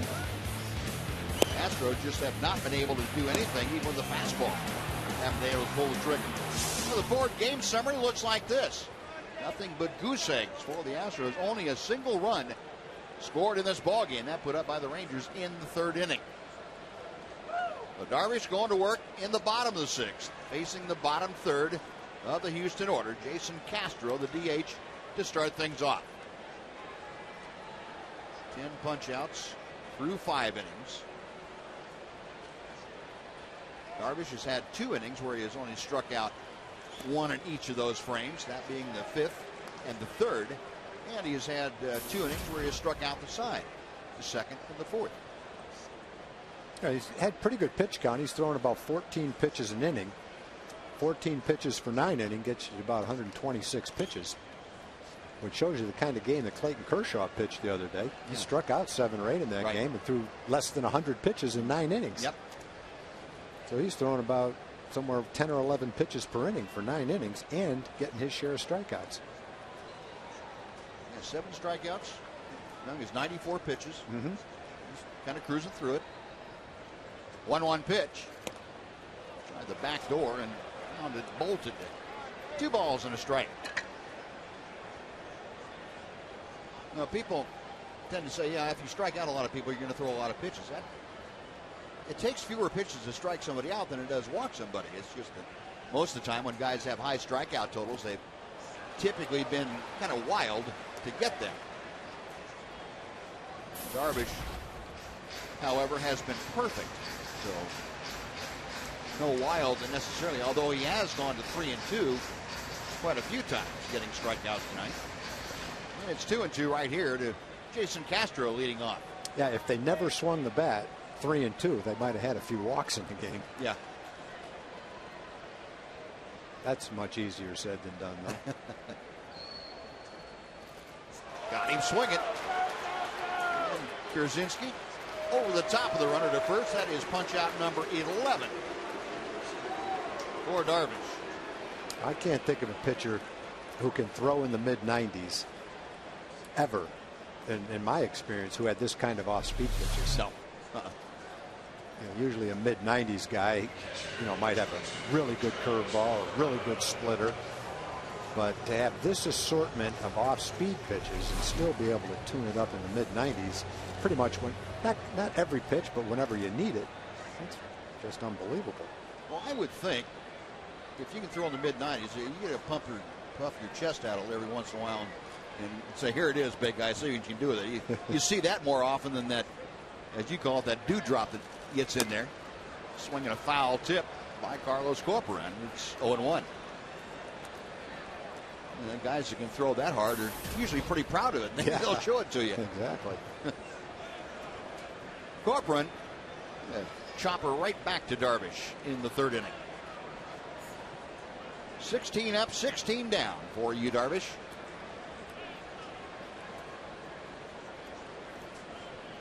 Bottom of the 6th inning, Rangers leading 1-0. Time called. Corcoran going to back out a little bit. The other night when Matt Harrison was working, we all know how quickly Matt Harrison works. The Astros started backing out quite often, trying to get Harrison to slow down the tempo. Matt didn't seem to think that bothered him at all. There's the pitch total. Yu Darvish, 77 through 1 out in the 6th inning. It's pretty good work. 18 the tops in the 4th inning. Loop line drive right at Mitch Moreland. That is out number 2. Second looping line drive that Moreland has been able to capture. Yeah, Buzz, if the game keeps going like this, it's going to get interesting toward the end of the game. If the pitch count, after say 7 innings is 100 pitches, or if it's 115 pitches with 1 out in the 8th inning, it could get to be a very difficult decision for those 2 guys sitting right there. How many pitches is his absolute limit on opening day? I guess the most he probably threw in spring training was 85 or 90. And I'm sure that's going through Ron. If it's going through our mind, it's going through Ron Washington's mind right now. Well, you can bet it's going through Mike Maddox. That might be what he's talking to those 2 guys about right now. Could very well be. 1-0 the count to Marwin Gonzalez. 1-1. And yeah, it would be a tough call if everything stayed the same and it were you throwing a perfect game into the 8th inning or something like that. it would probably be up to Darvish. Yeah. To be quite honest. Yeah. I mean, unless it got totally ridiculous, unless he got up to 130 pitches, I think it'd be up to you to decide. 1-1 pitch is fouled away down the left side. It's a ball and 2 strikes. I mean, I'm sure and then that gets a little scary too, because how many times are you going to ask a pitcher if he's got that kind of game going in the 8th inning? Have you had enough? Yeah. He might be thinking, I'm gassed, but I might get lucky and be able to sneak in 4 more outs and have a memorable game. Well, I'm sure Mike Maddox has a number in mind that he will not allow Yu Darvish to go beyond. Yeah. Whatever that is, I don't know what it is, but I'm sure he's got a number firmly set in the back of his mind, just praying that he doesn't get there. 1-2 pitch coming. Moreland will take it to the bag himself, and that'll do it. Perfect through 6. Yu Darvish with the 11 strikeouts. Rangers coming about in the 7th, leading 1-0 on Fox Sports Southwest.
Mazda.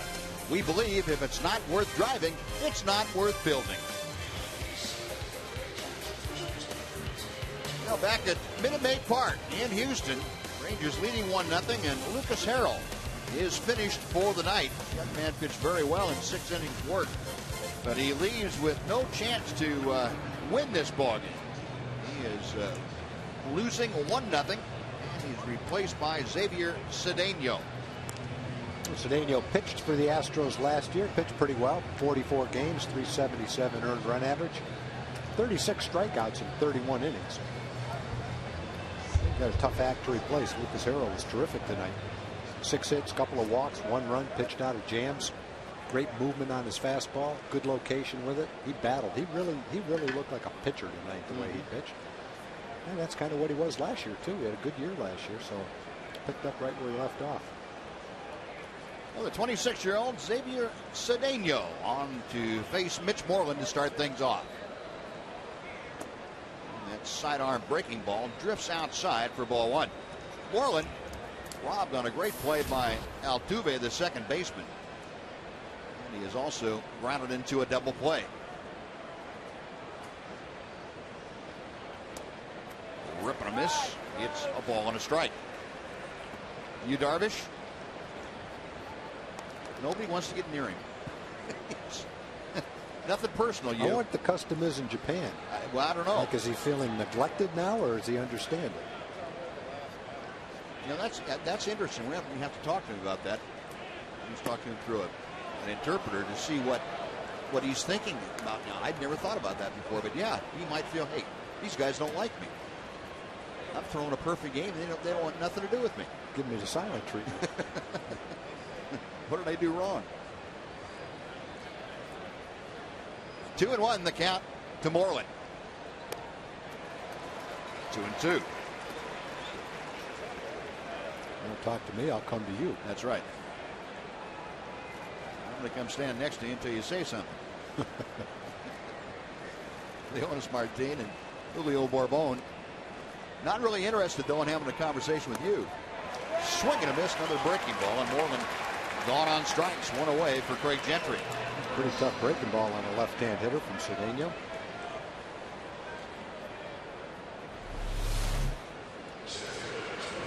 Nice breaking ball. Well, Cedeno strikes out the first man he faces. Now Craig Gentry, who is 1 for 2, and he has scored the only run of this ball game, steps in. Gentry, a 1-out double in the third, came in to score on Lance Berkman's RBI single. Shows bunt. Pitch is low for ball 1.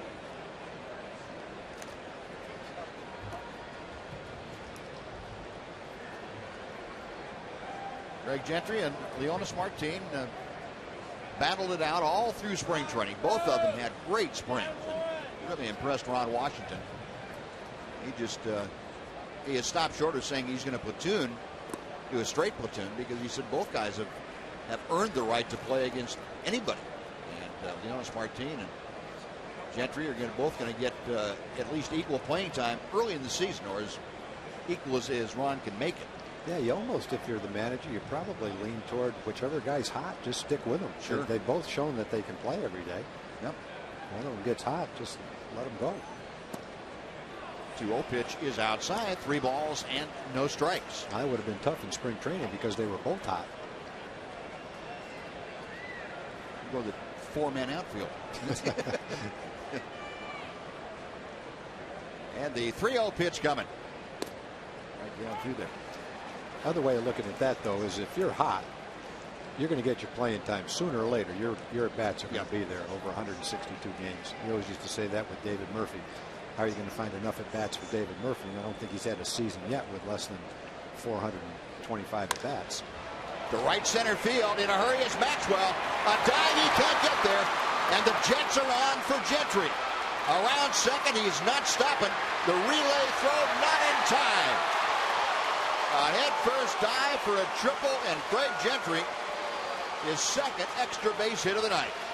Well, it was a nice aggressive play by Maxwell, but in this situation, he probably turned a double into a triple.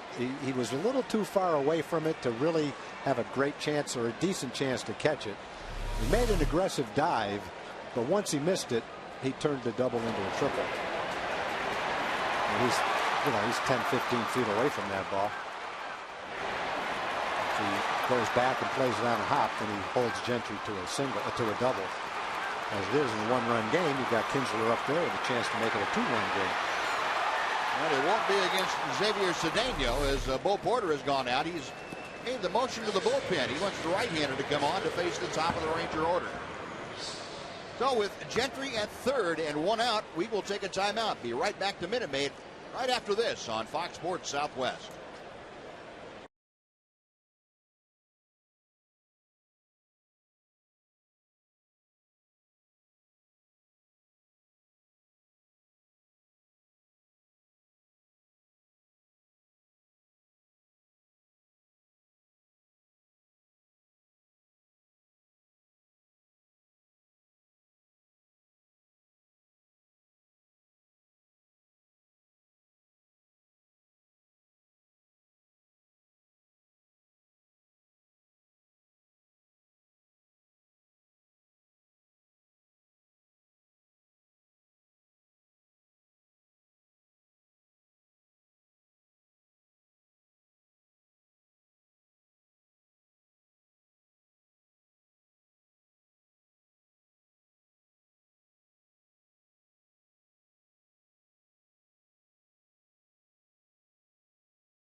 Chevron would like to tell you about tomorrow's starting pitchers. Alexi Ogando for the first start for the Rangers. He will be opposed by Philip Umber of the Perfect Fame note from 2012.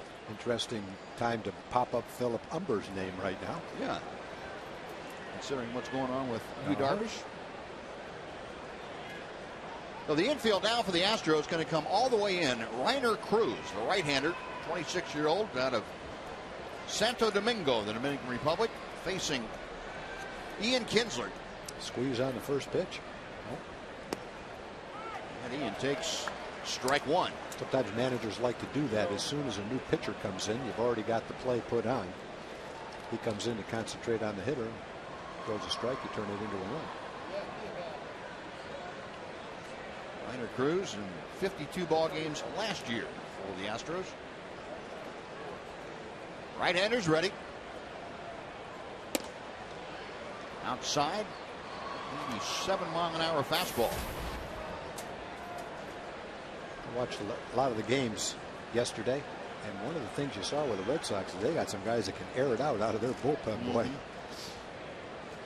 Yeah, they loaded up down there. The guy that came in was throwing 96 miles an hour. Kinsler a drive. Deep to left. If it's fair, it's out of here. Goodbye.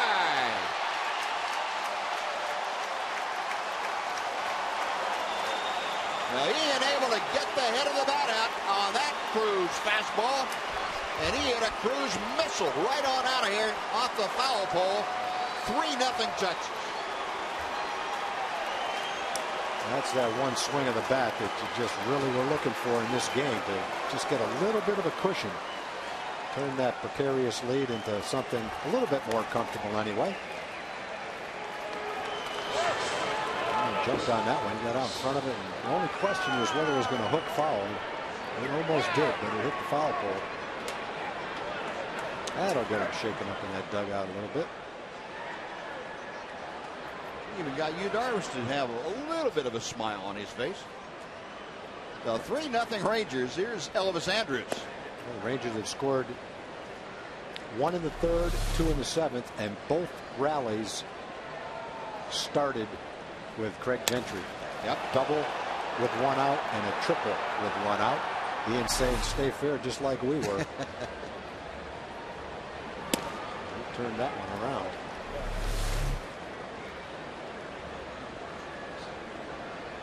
Off the foul pole.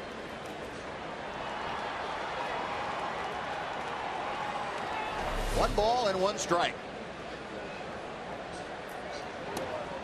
Breaking ball, and Elvis able to check his swing. 2-1 now. So Ian Kinsler, who did not have a home run on opening day, which had become a custom for him, didn't wait very long in the second ball game to get one. And Yu Darvish, the beneficiary of that Kinsler rocket. And ball 3 is low. Well, Elvis trying to get aboard. Andrews tonight 1 for 2. He has walked, tripled, and grounded out. Hitting in the on-deck circle, Lance Berkman, who is perfect this evening.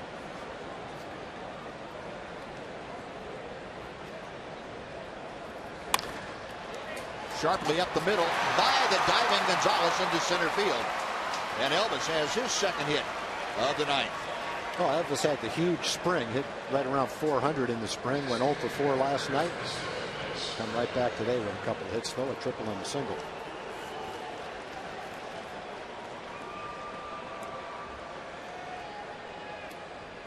The Firestone Extra Mile Index. Updated on the game since 2009 for the Rangers. Moving up that list of players. Elvis just 4 games behind Michael Young on the Ranger list of games played since 2009. It's hard to remember Elvis coming up as a 19-year-old in 2009. I think one of the things that when you talk about a player for a multi-year contract, a long contract, is does he play every day? And Elvis answers that question with that stat. Averages about 150 games a year. So he's a kid that plays hard, plays a premium position, but he's durable. And this is not the only place he's playing either. He put some games on the board over in Venezuela, too. Right. Played for the Venezuelan team in the World Baseball Classic. 1-0 pitch to Berkman. I think it was Jerry Fraley that had the stat. No one in baseball played more games over a calendar year than Elvis. That was Jerry. Might have been Evan Grant. Not sure who had that statistic. They added up all the games during the season, all the games in the postseason, spring training, and winter ball. Can't remember what the final number was, but no one had more than Elvis. Pitch out. Nothing doing with Andrews staying put at first. Bo Porter, and to his right, Doug Brocail.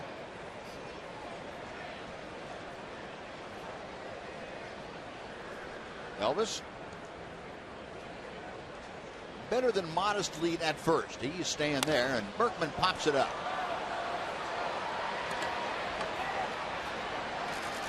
Gonzalez makes the grab. That is out number 2, and Elvis back to first. Adrian Beltre now coming up. First time tonight that Lance Berkman has been retired. And the Ford leaderboard involves Lance Berkman.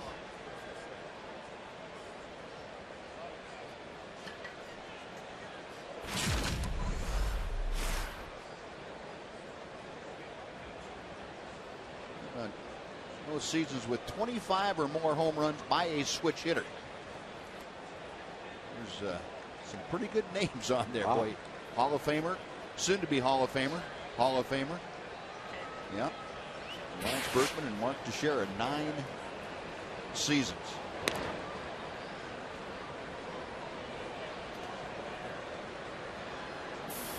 Adrian Beltre 0 for 3 tonight. Grounded out a couple of times and struck out. Beltre still looking for his first hit of the 2013 campaign. See if Elvis sets sail for second. Chopper to third.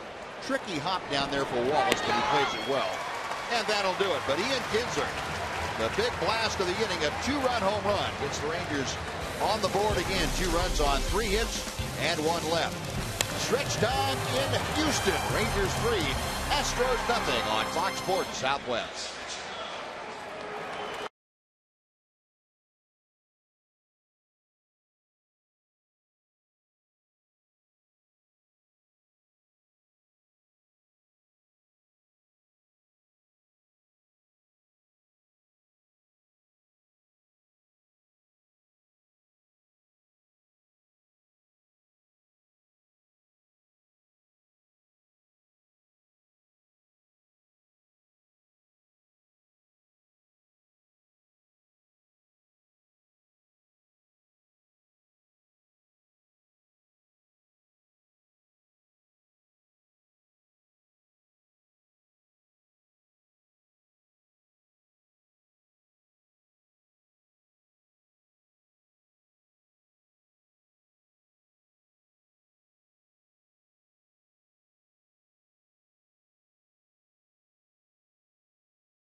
In the first, striking out Altuve, the first hitter he faced. In the second inning, 3 more strikeouts in order. That was Wallace. And in the 4th inning, 3 more strikeouts. The hardest hit ball all night long. Chris Carter in the 5th inning. Yu Darvish a wry smile. And then in the 6th inning, the last out of the 6th, reasonably hard ground ball, but right at Mitch Moreland. And Yu Darvish has set down all 18 Astros that he has faced tonight. We head to the 7th with 11 strikeouts. And Jose Altuve has 2 of those strikeouts, pops up the first pitch. Kinsler calling all the way, and Ian makes the grab for out number 1. The one thing that's happened in the last 2 innings, Buzz, he threw 9 pitches in the 5th and 12 or 13 in the 6th, and now he has a quick out in the 7th. So the last 2 innings in the first out, there it is, 22 pitches to get 7 outs. That's helped them get deeper into the game and made the pitch count a little bit more manageable anyway, as we're looking at this type of a game. Maybe taking the pressure off Ron Washington and Mike Mannix a little bit. Maybe. Oh, goodness. All right, here's Brett Wallace, who has struck out both times that he has faced Darvish tonight. Boy, the first 3 guys, Altuve, Wallace, and Pena, between them have now struck out 5 times in 7 at-bats. Wallace, I'm thinking right now, I should have swung at that pitch. Yep. That was like a hanging cutter. It looked like 88 miles an hour. Hadn't been many of them. And he's probably not going to see another one.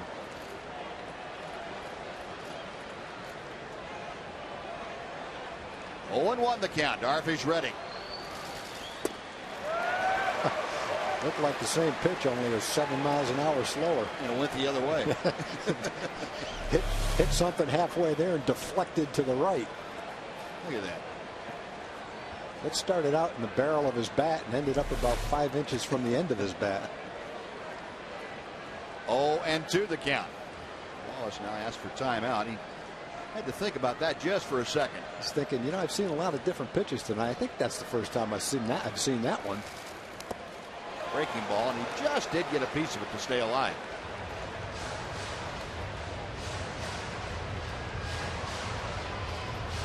Matt Harrison.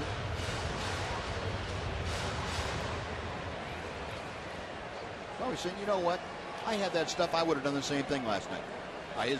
His stuff was good on Sunday night, too.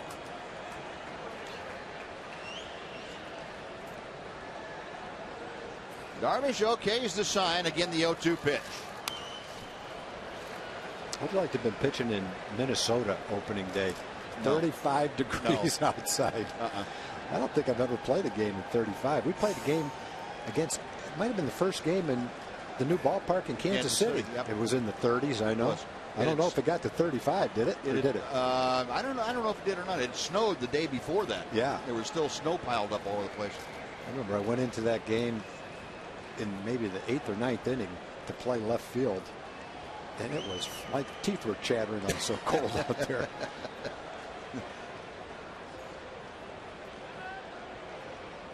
I was also saying, please don't hit it to me. No, it was 12-1, so I don't, you know. That's okay. I still didn't want it. Still didn't want it coming my way. A little bit low. 1 ball, 2 strikes to Wallace.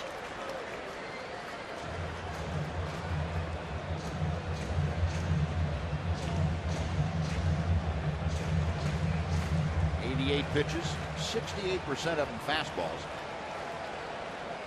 It's not the fastball you remember as much as it is the outside. It doesn't seem like it's 68% fastballs. It really doesn't. Breaking ball, and that just missed the outside corner. Darvish knocked on the back door and couldn't get anybody to open it. It looked like it stayed outside. Didn't quite come back the way he wanted it to. No, it's 2-2 now.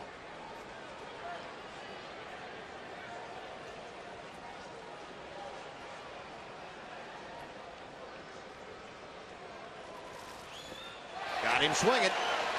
And again, Krasinski has to make the throw to first. That is strikeout number 12. You know, he's got the ability, because of the amount of pitches he has. If he's having a tough time getting you with one pitch, he just can't go to maybe one other pitch. You can't just say, okay, I missed that fastball, but I'm going to get another one. Instead of a cutter or a fastball or a slider, then he just goes to his curveball. And if you foul that off, then he'll throw you a 95-mile-an-hour fastball. Just got too many things to look at. Wallace has punched out 3 times tonight, but based on the pitches he's seen, he's probably done about as good as he could do. Yeah. He's fouled off some tough pitches. Sure, he could have laid off that last pitch, but that's easier said than done. Here's Carlos Pena, who is 0 for 2 with a strikeout and a ground out. And that wasn't exactly a Carlos Pena aggressive swing there. It's 0-1.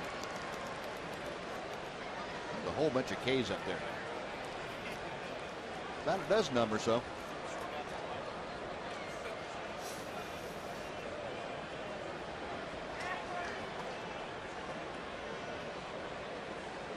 You know, you would think just by looking at you, Darvish, his demeanor on the mound and his mound presence, as guys like to talk about it, that it's the first inning of another so-so spring training game. Also doesn't look like he's breaking a sweat either. No, he's not.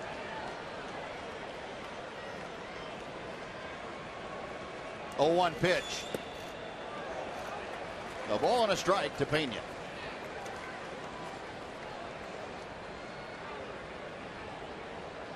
.92 pitches now for you, Darvish.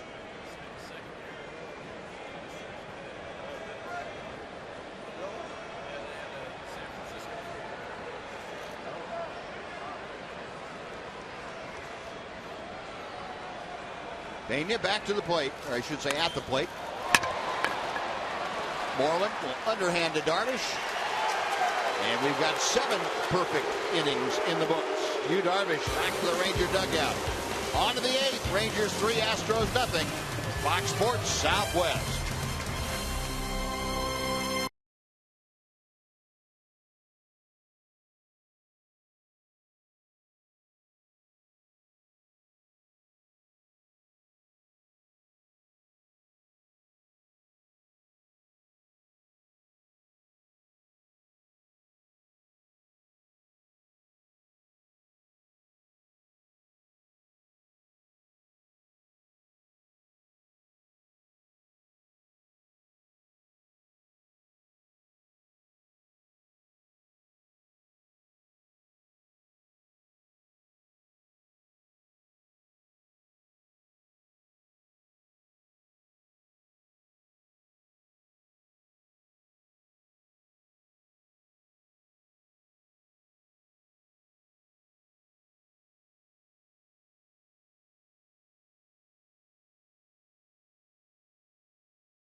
% in select seating areas for most Tuesday home games.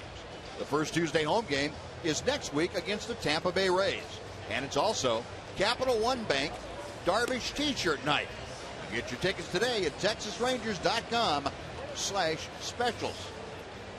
And that Darvish T-shirt might be picking up a little extra value as you continues on through this game. Darvish perfect through 7. Rangers coming to bat in the 8th inning now, and they will face a new pitcher. It'll be left-hander Wesley Wright, 28-year-old left-hander from Montgomery, Alabama.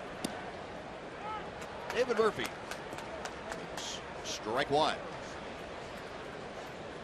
Last season, Wright used a lot by the Astros, 77 ball games, but primarily a specialist coming out of the bullpen. Only worked 52 innings in those 77 appearances. Murphy tonight 0 for 3. A couple of ground outs and a fly ball to left field.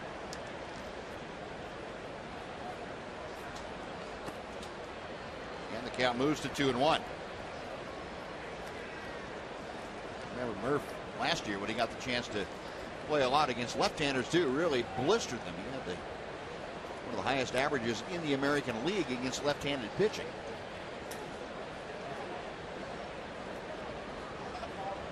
right back to the plate. 2-2 now.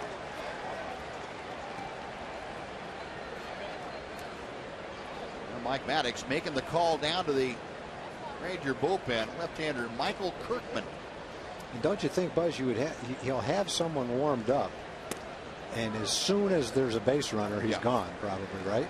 Yeah. Depending, I mean, maybe not after the first batter, but if it's a walk, maybe not right away, but there'll be somebody ready for him. Right. Yeah. 3-2 pitch. Murphy hammers one foul down the right side. We'll come back and try it again. Yeah. Where is he now? 95 pitches, right, or so? 93. 93.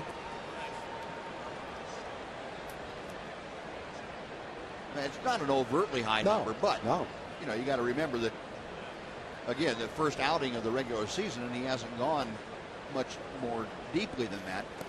And ball 4 is low as Murph draws the leadoff walk. Oh, he's throwing less than 14 pitches an inning, just a little over 13 pitches an inning. That's pretty good. Now let's head back to our Fox Sports Southwest studios for a Mazda game break. Here's John Radigan. John?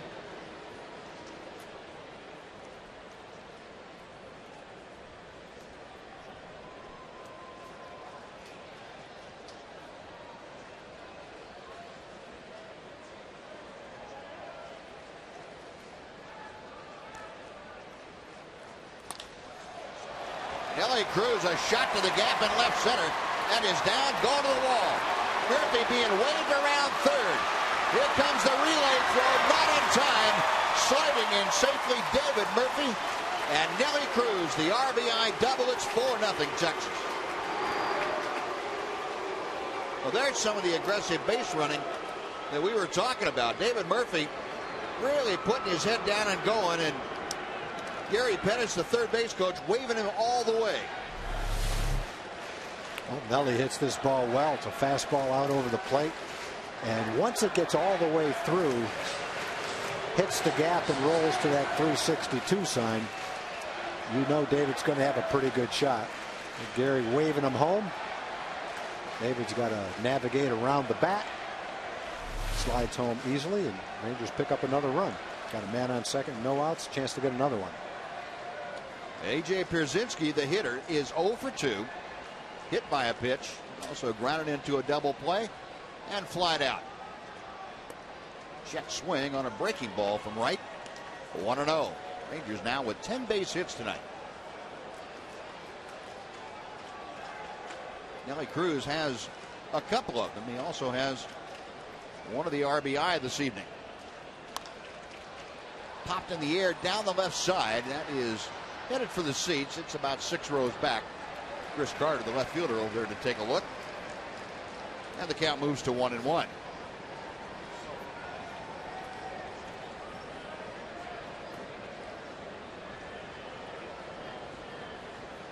A.J. Pierzynski has to make about a 180-degree turn mentally, picking up the bat after handling Yu Darvish. And you know, pitchers, we think about pitchers having a lot of the pressure on them during a great ball game. The catchers have a lot of pressure on them too. You need to be in tune with the hurler and understand what he's trying to do, and you kind of get all involved in that side of it. 1-2 pitch coming. Breaking ball pulled to the right side. That'll get Cruz over to third. Pena takes it to the bag himself. Good job by Pierzynski to get the runner over. One away now, and Cruz 90 feet away from Mitch Moreland.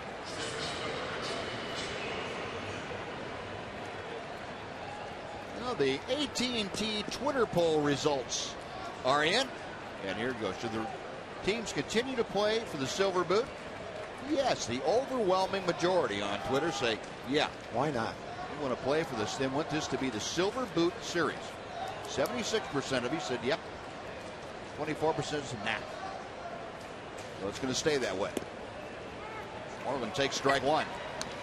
Astros have pulled the infield all the way in, trailing 4-0. Trying to cut off the run at third base now, and that run carried by Nelson Cruz. Going outside. A ball and a strike to Mitch.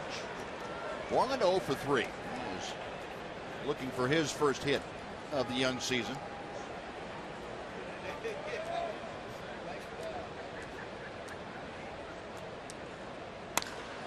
Line hard to left field. Carter going back, reaches up to make the catch.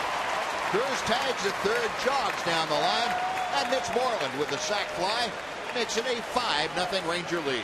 Well, that's exactly what you're looking for in that at bat. Solid contact, get it to the outfield, bring in that other run. Good baseball right there. That's what Wash likes to see. Man on second, get the ground ball to get him over by Przinski, and then Mitch stays with that curveball, drives it to the left fielder, and gets the 5th run in. And that's going to do it for Wesley Wright. 28-year-old left-hander is on his way back to the Astros dugout. Bo Porter out there making the pitching change. Going to get a right-hander jogging in from the right center field bullpen. So a short time out here, and while the pitching change is underway, Rangers leading 5-0. We'll be right back on Fox Sports Southwest.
Rangers have going tonight. Taking that perfecto of his own into the 8th inning. Rangers have scored a couple times here in the 8th. And now they will face the 27-year-old rookie right-hander, Josh Fields. Fields, the 5th pitcher used tonight by Bo Porter. First round pick by the Mariners. I remember that. 2008. Greg Gentry, the hitter. Fields misses with ball 1. I remember right. He was the closer in college at the University of Georgia.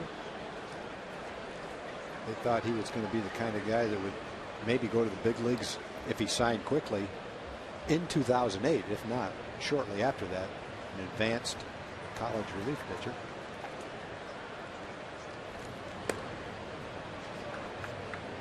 And ball 2 sails high and away. Greg Gentry's had an awful lot to do with this Ranger game tonight. A couple of extra base hits, a double and a triple. Scored both times. Takes low. It's 3 balls and no strikes from Fields. And 41 saves at the University of Georgia. That's an SEC all-time record.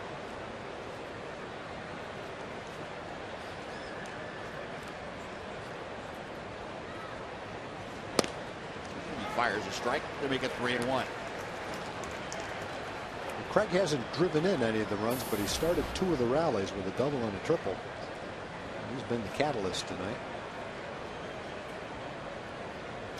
Fields back to the plate. That will run the count full.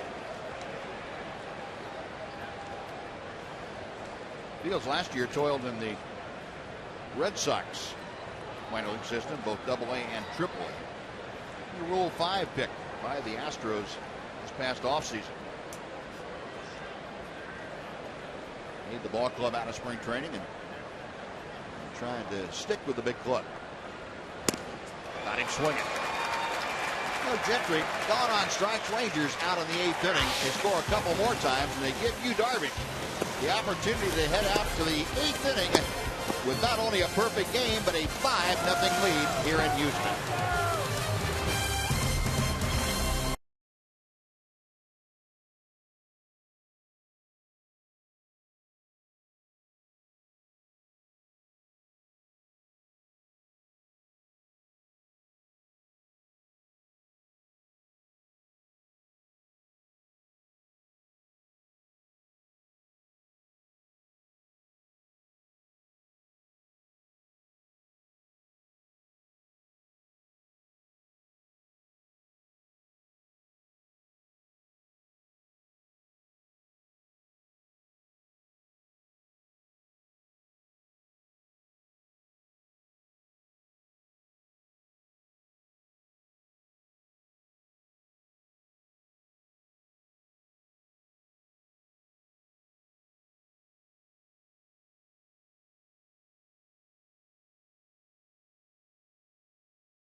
Score column all the way through.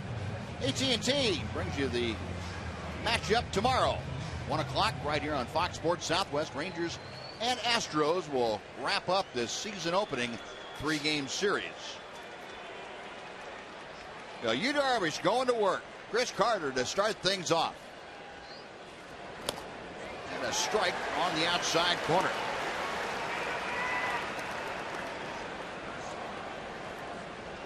Carter came the closest of any of the Astros to getting a ball to fall in. He set David Murphy all the way back to the wall in deepest left field, just to the center field side of the 362 mark. Murphy able to haul that in.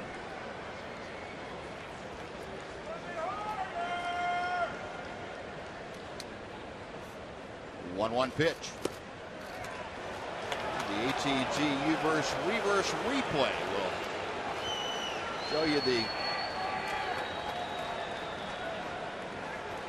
that in just a second. The 3 balls that came closest. The 2-1. 2-2.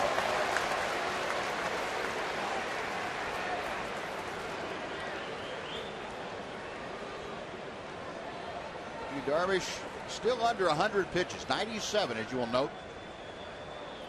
Mike Maddox, Ron Washington, and a multitude of cameras out here.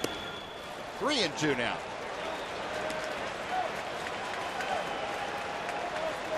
In the bullpen, Michael Kirkland, the left-hander, on the left of your screen. Tanner Shepard's the right-hander. And they are both ready.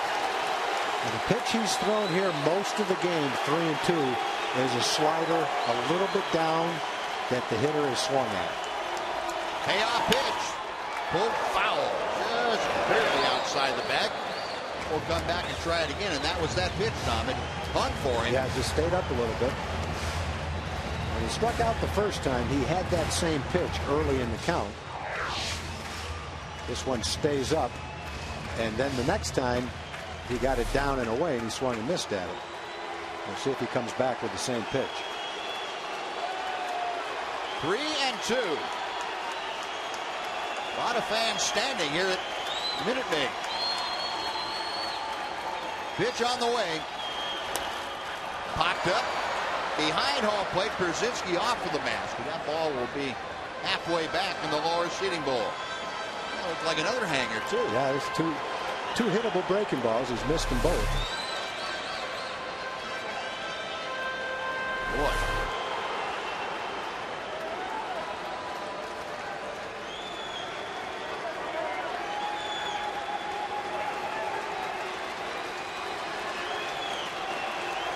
Ranger bench into this game. Watching you, Darvish. Again, the 3-2. High in the air, not very deep down the left field line. A trio of Rangers in pursuit with that ball back about 3 rows. It looks like Carter's anticipating the nasty strikeout pitch, because he's had 3 pretty good pitches to hit and really hasn't come close to hitting any of them. Fouled all 3 of them off. This is another one pretty much right down the middle of the plate. They're right on top of each other. Pitches 5, 6, and 7. He's missed all 3 of them. And it's like Darvish is saying, I'm going to make you hit my breaking ball, but I'm not going to walk you. Yeah. I'm going to throw it over the plate. I have a feeling if he throws the nasty one down and away, he's going to swing at it anyway. Yeah, you're right. Darvish ready. Again, the 3-2. Got him swung. Got that one away. Yeah. He had his chance. That is strikeout number 13 for Darvish. I'm also wondering, Buzz, if you're out there saying, I don't want to walk him, if this is the pitch he feels like he can command the best right now. You know, is he feeling like he can throw this where, you know, over the plate better than his fastball right now? I think that he feels like he can throw it close enough to get him to swing at it. Yeah. And matter of fact, and you mentioned it earlier, Todd, that's what he goes to most of the time on 3-2. First pitch to Rick Ankiel is a little bit low for ball 1. And I think he feels confident in that pitch, and that he's going to be able to throw it pretty much in the strike zone if he wants to, and guys are going to swing at it and not have a lot of success with it. Yeah, they're more apt to lay off of a fastball slightly out of the strike zone than that slider slightly out of the strike zone. Doesn't that slider look like to a hitter that even the bad one starts in the strike zone? It looks like it's in the strike zone. A fastball that's a ball, unless it's got a lot of movement, is generally in or out of the strike zone all the way. Rip and a miss. 1-1 to Ankiel. 104 pitches.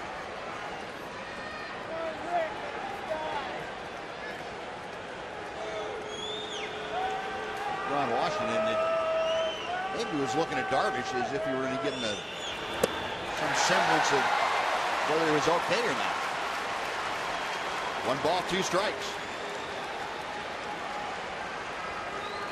Darvish kind of looking at that right hand, and hopefully there's not a blister developing. Although early in the year it wouldn't be uncommon for that to happen. Yeah, and you know, you got to put everything in context. It's an opportunity to have, you know, a game of a lifetime. Ball strike 3. Ankiel caught looking. 14 strikeouts. 2 gone in the 8th inning. But at the same time, it's game number 2 of 162. Yep. Start number 1 of 33 or 34. Brought that slider right back on the outside corner.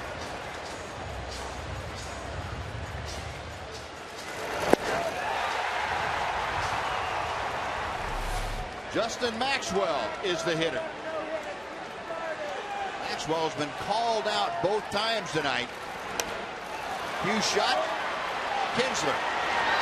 Perfect through 8, and we will see if Darvish comes out for the night. Don't go away, folks. Rangers leading 5-0 after 8 perfect innings on Fox Sports Southwest.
closest to getting the job done. That was in the 5th inning.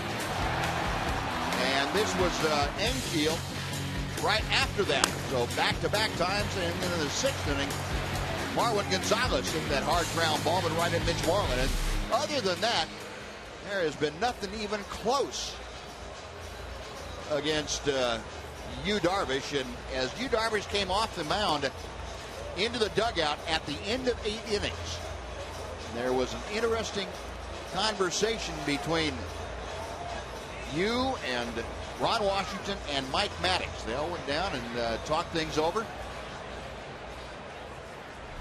It's a difficult situation for a manager because you want to give your player a chance to have a game of a lifetime, but at the same time he's got 32 more starts. You've got a whole season to play. He can be your #1 guy, and you don't want to do anything to jeopardize his health. So I'm sure they're saying, look, if you're feeling great and 100%, that's one thing, but if you're starting to feel any kind of weakness, any kind of pain, anything wrong with you, then let me know. Be honest with me, because your future and the rest of this season is pretty important too. And Mike Maddox talking to the bullpen. We had both Michael Kirkman and Tanner Scheppers up and ready last inning. But right now, Rangers at the plate, and Jose Veras is the new pitcher. Ian Kinsler, the biggest swing of the bat for the Rangers tonight, a 2-run home run in the 7th inning. That made it a 3-0 Ranger lead. Pitch outside to Kinsler, and the count goes to 2-1. Kinsler facing the 32-year-old right-hander Jose Veras. There's a well-traveled product of the Dominican Republic. 2-1 pitch. Way outside, all the way to the backstop. Well, it looks like Yu Darvish, if you can read the sips of water and where he is right now, is going back out there. Making sure he's hydrated. That's one of the things that you would find for a pitcher that's getting ready to go back out and do battle in the 9th inning. The other thing about you is every time we've looked at him down in the dugout, he's not sitting down either. He's standing up, walking around. There are a few unfamiliar nerve endings that come into play about now for guys that are looking at the possibility of their first no-hitter at the big leagues. Pitch is pulled foul. No-hitter, much less possibility of a perfect game. I think the hardest thing for Wash is going to be if he walks somebody. Yeah. You know, let's say he walks 2 guys. You know, and now he's got 120 pitches and only 1 out. That's when it really gets hard. Because you've lost the perfect game, but you still have a no-hitter. 3-2 pitch to Kinsler. Outside, ball 4. Veras walks the first man that he faced. Kinsler aboard for the 3rd time tonight. And that'll bring up Elvis Andrus. Now for more on what's coming up on the Esurance Rangers Live post-game show, let's send it back to John Radigan.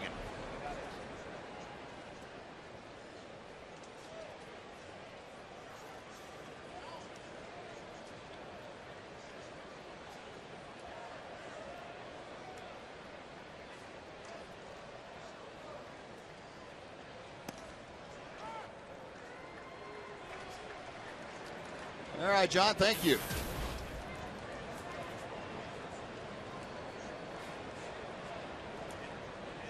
Elvis, 2 out of 3, having a good night here this evening. He's been aboard 3 times tonight, also walked. Kinsler at first. Rangers leading 5-0.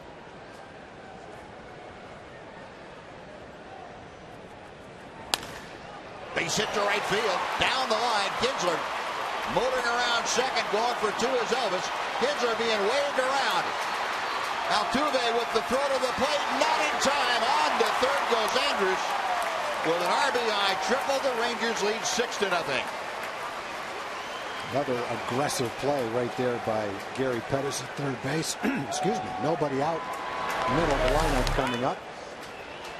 Elvis shoots a pretty good pitch down and away, right down the right field line into the corner.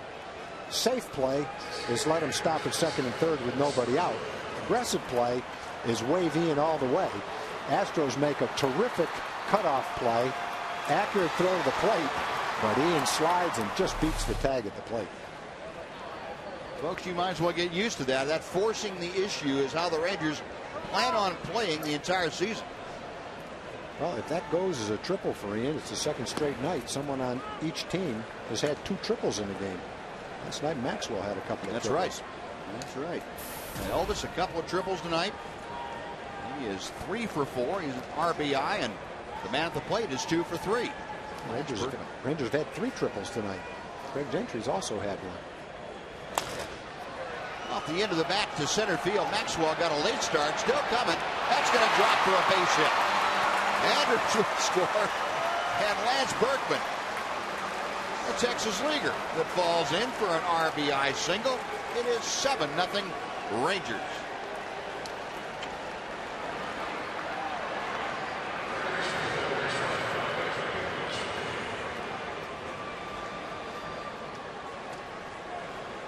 One of the few times that an RBI base hit will not elicit a smile from the hitter.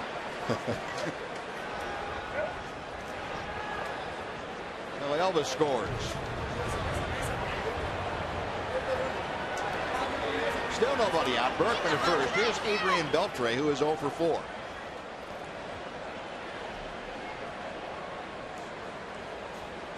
Rangers 7 runs on 11 hits tonight.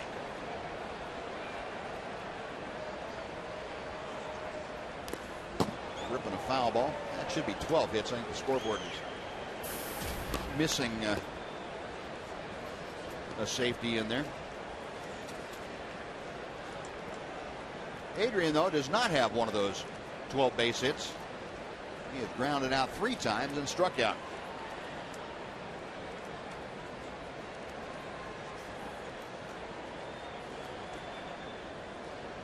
Berkman not being held aboard at first base by Pena.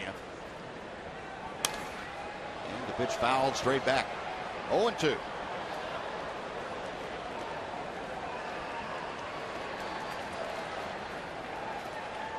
Looking at the bottom of the 9th inning, the bottom third of the order to face Yu Darvish. It'll be Castro, Corporan, and Gonzalez. And Bo Porter, opportunity if he chooses to go to the bench. He does not have a left-handed hitter. He has a couple of switch hitters available. And Beltre gone on strikes. That is out number 1 here in the 9th inning. Harris gets the strikeout. Now David Murphy. Bo Porter checking things out. Well, I guess you could say Bo Porter's had both ends of a manager's life in his first 2 big league games as skipper. He had a great game the first day. Yep. All the excitement of opening day, his first game, Capacity House, unlimited energy and excitement. And the game went all their way, no doubt about it. And that's something he'll never forget. I'm sure he got the game ball, the lineup card, and everything else.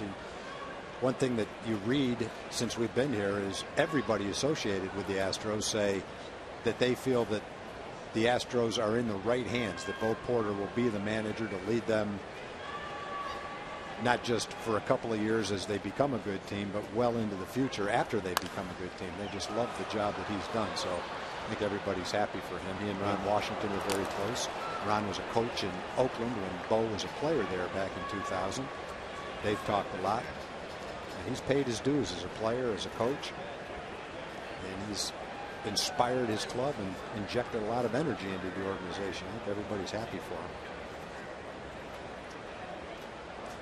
But he's going to have a lot of nights like this. Maybe not 24 up, 24 down, but they've obviously got a ways to go.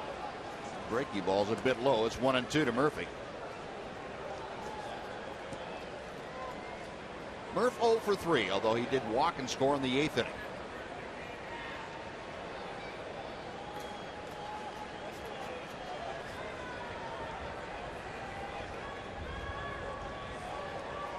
The 1-2 pitch.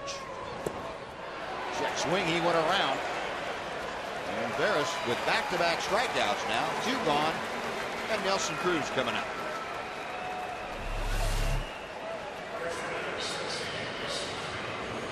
Curveball right there from Darvish. David tried, but you can see that his bat went well through the zone. Cruz steps in 2 for 4 tonight. Single, double, RBI, and a run scored. Big breaking ball, and that nibbles its way to the inside corner. It is 0-1. A good night for Nelly. He's had a double and RBI, 2 hits, had 2 hits and an RBI last night as well. A couple of hits in each game. 3 hits for Elvis, 3 hits for Lance. 0-2.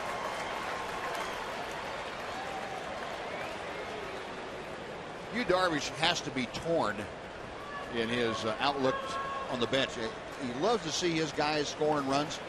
He wants to get back out there. Just let me out there. You guys, look, you Pop guys it have up already and let me get back out there. Exactly.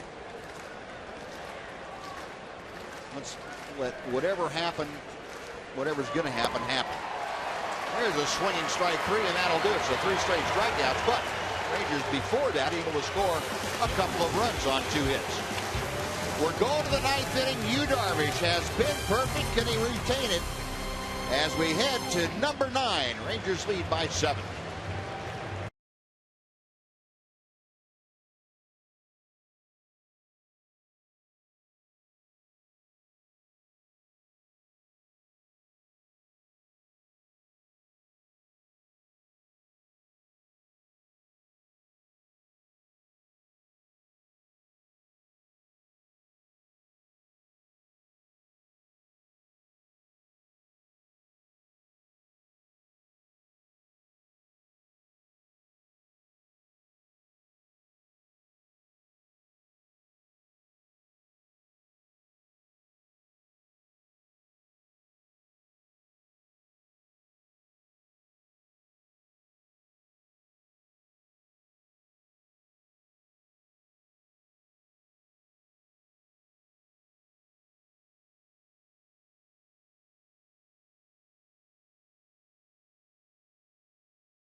With the rest of his teammates for the bottom of the 9th inning.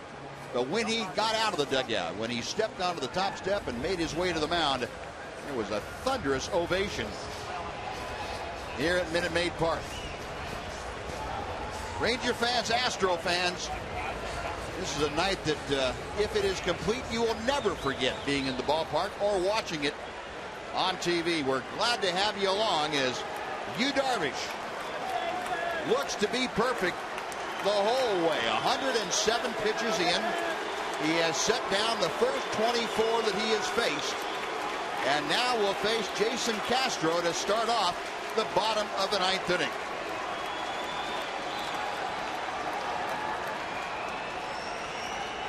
First pitch to Castro, strike at the belt. Castro a ground out and a strikeout tonight. Darvish 14 strikeouts in 8 innings of work.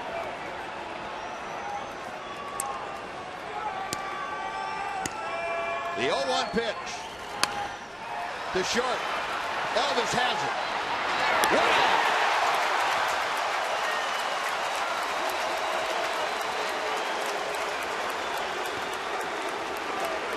.25 straight sent down. Carlos Corporan is next. The last no-hitter by a Ranger. July 28, 1994, a perfect game for Kenny Rogers at Rangers Ballpark in Arlington.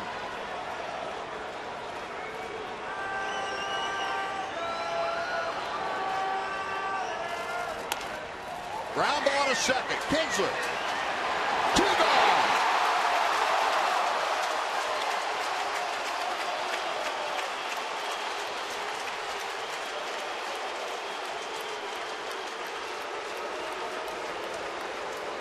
The U's are erupting at Minute Maid.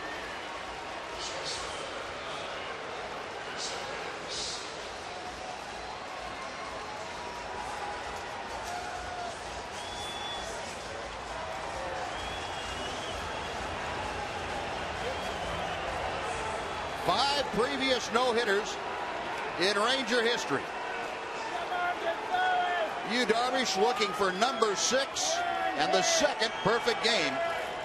Gonzalez up the middle, base hit. First ball swinging, Marwin Gonzalez right back through the wickets, and the no-hitter and perfect game are gone. He got away with some pitches over the last inning or two that were up and out over the plate. And that ball to Gonzalez was up and out over the plate. And he put a good swing at it and got a base hit. And as we thought, as soon as there was a base hit, Ron Washington would make a change. Nice to get that last out, but what a spectacular game for Yu Darvish. A very well-deserved standing ovation from the folks at Minute Maid. The majority of them, I would have to say, are Ranger fans. And Yu Darvish tipping his cap in acknowledgement. 8 2/3 perfect innings before Marwin Gonzalez hit one right back through the middle on the first pitch in the bottom of the 9th inning.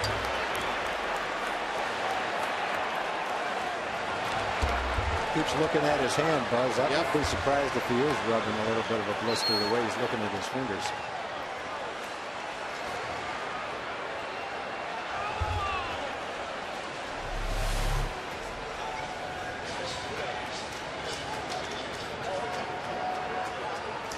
That's one that Yu Darvish is going to see in nightmares for a while. Yeah, it's not an easy hit ball. It's hit hard, and he reacted as quickly as he could. He's a good athlete. He's a good fielder. Just couldn't get quite down in time to block that ball. Wasn't a blooper. It wasn't an infield hit. It was a well hit, cleanly hit base hit.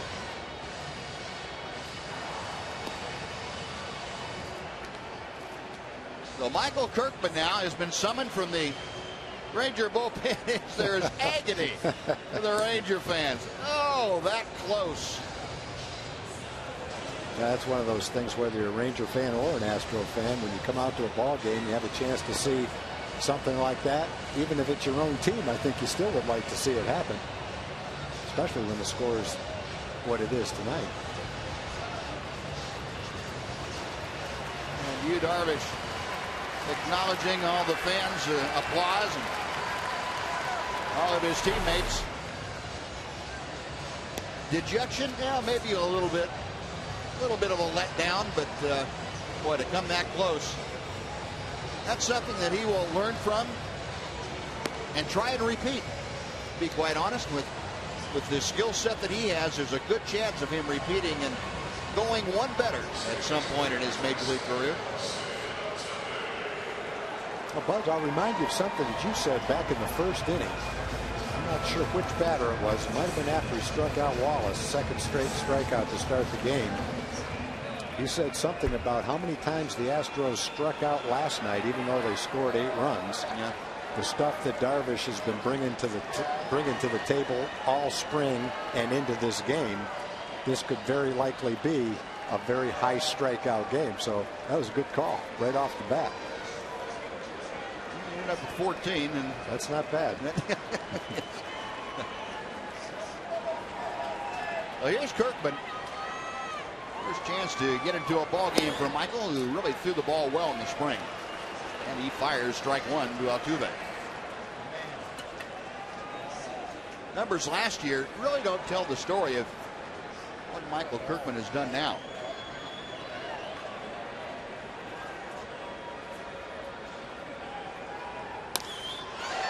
Base hit right center field. Making the turn going to third is Gonzalez. Well, with 2 outs now, the Astros runners at the corners for Brett Wallace.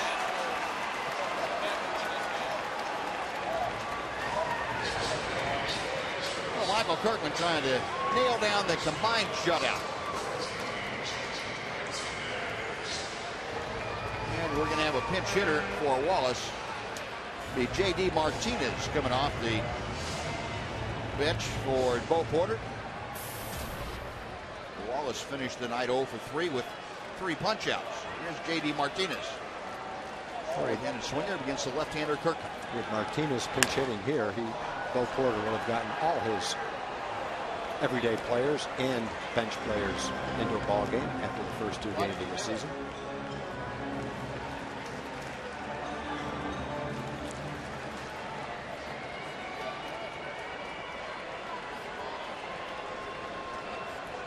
Kirkman ready. The 0-1 pitch on the way. Good breaking ball, and it's now no balls and 2 strikes.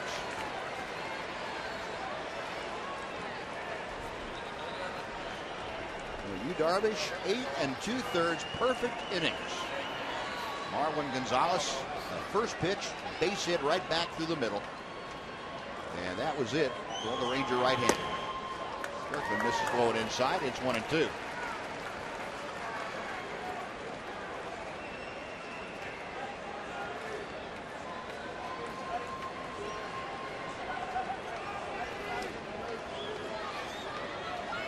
There are a few more games of similar status in that young man's career.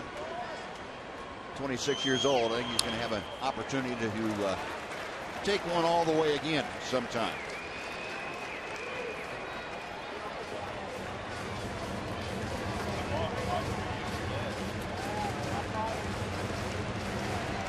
Still a ball and 2 strikes. J.D. Martinez, the pinch hitter. Runners at first and third, 2 outs in the bottom of the 9th inning. In the dirt, is blocked by Brzezinski. And it goes to 2-2. You kind of like to see Michael Kirkman close it out right here. The kind of young team, or kind of inexperienced team that the Astros have, you don't want to give them the opportunity to think that they can climb back into a game like this. The Rangers found out here on Sunday night, give a team like the Astros a head of steam, they can do some things that you would rather not be a part of. And there's ball 3 inside. And Martinez hitting in the number 2 slot, pinch hitting for Wallace. Trying to get aboard with 2 outs. Carlos Pena would be the next hitter. Runners on the move. The pitch is nubbed foul down the first base side. And Tanner Shepard, who had been up before, is back up and throwing now.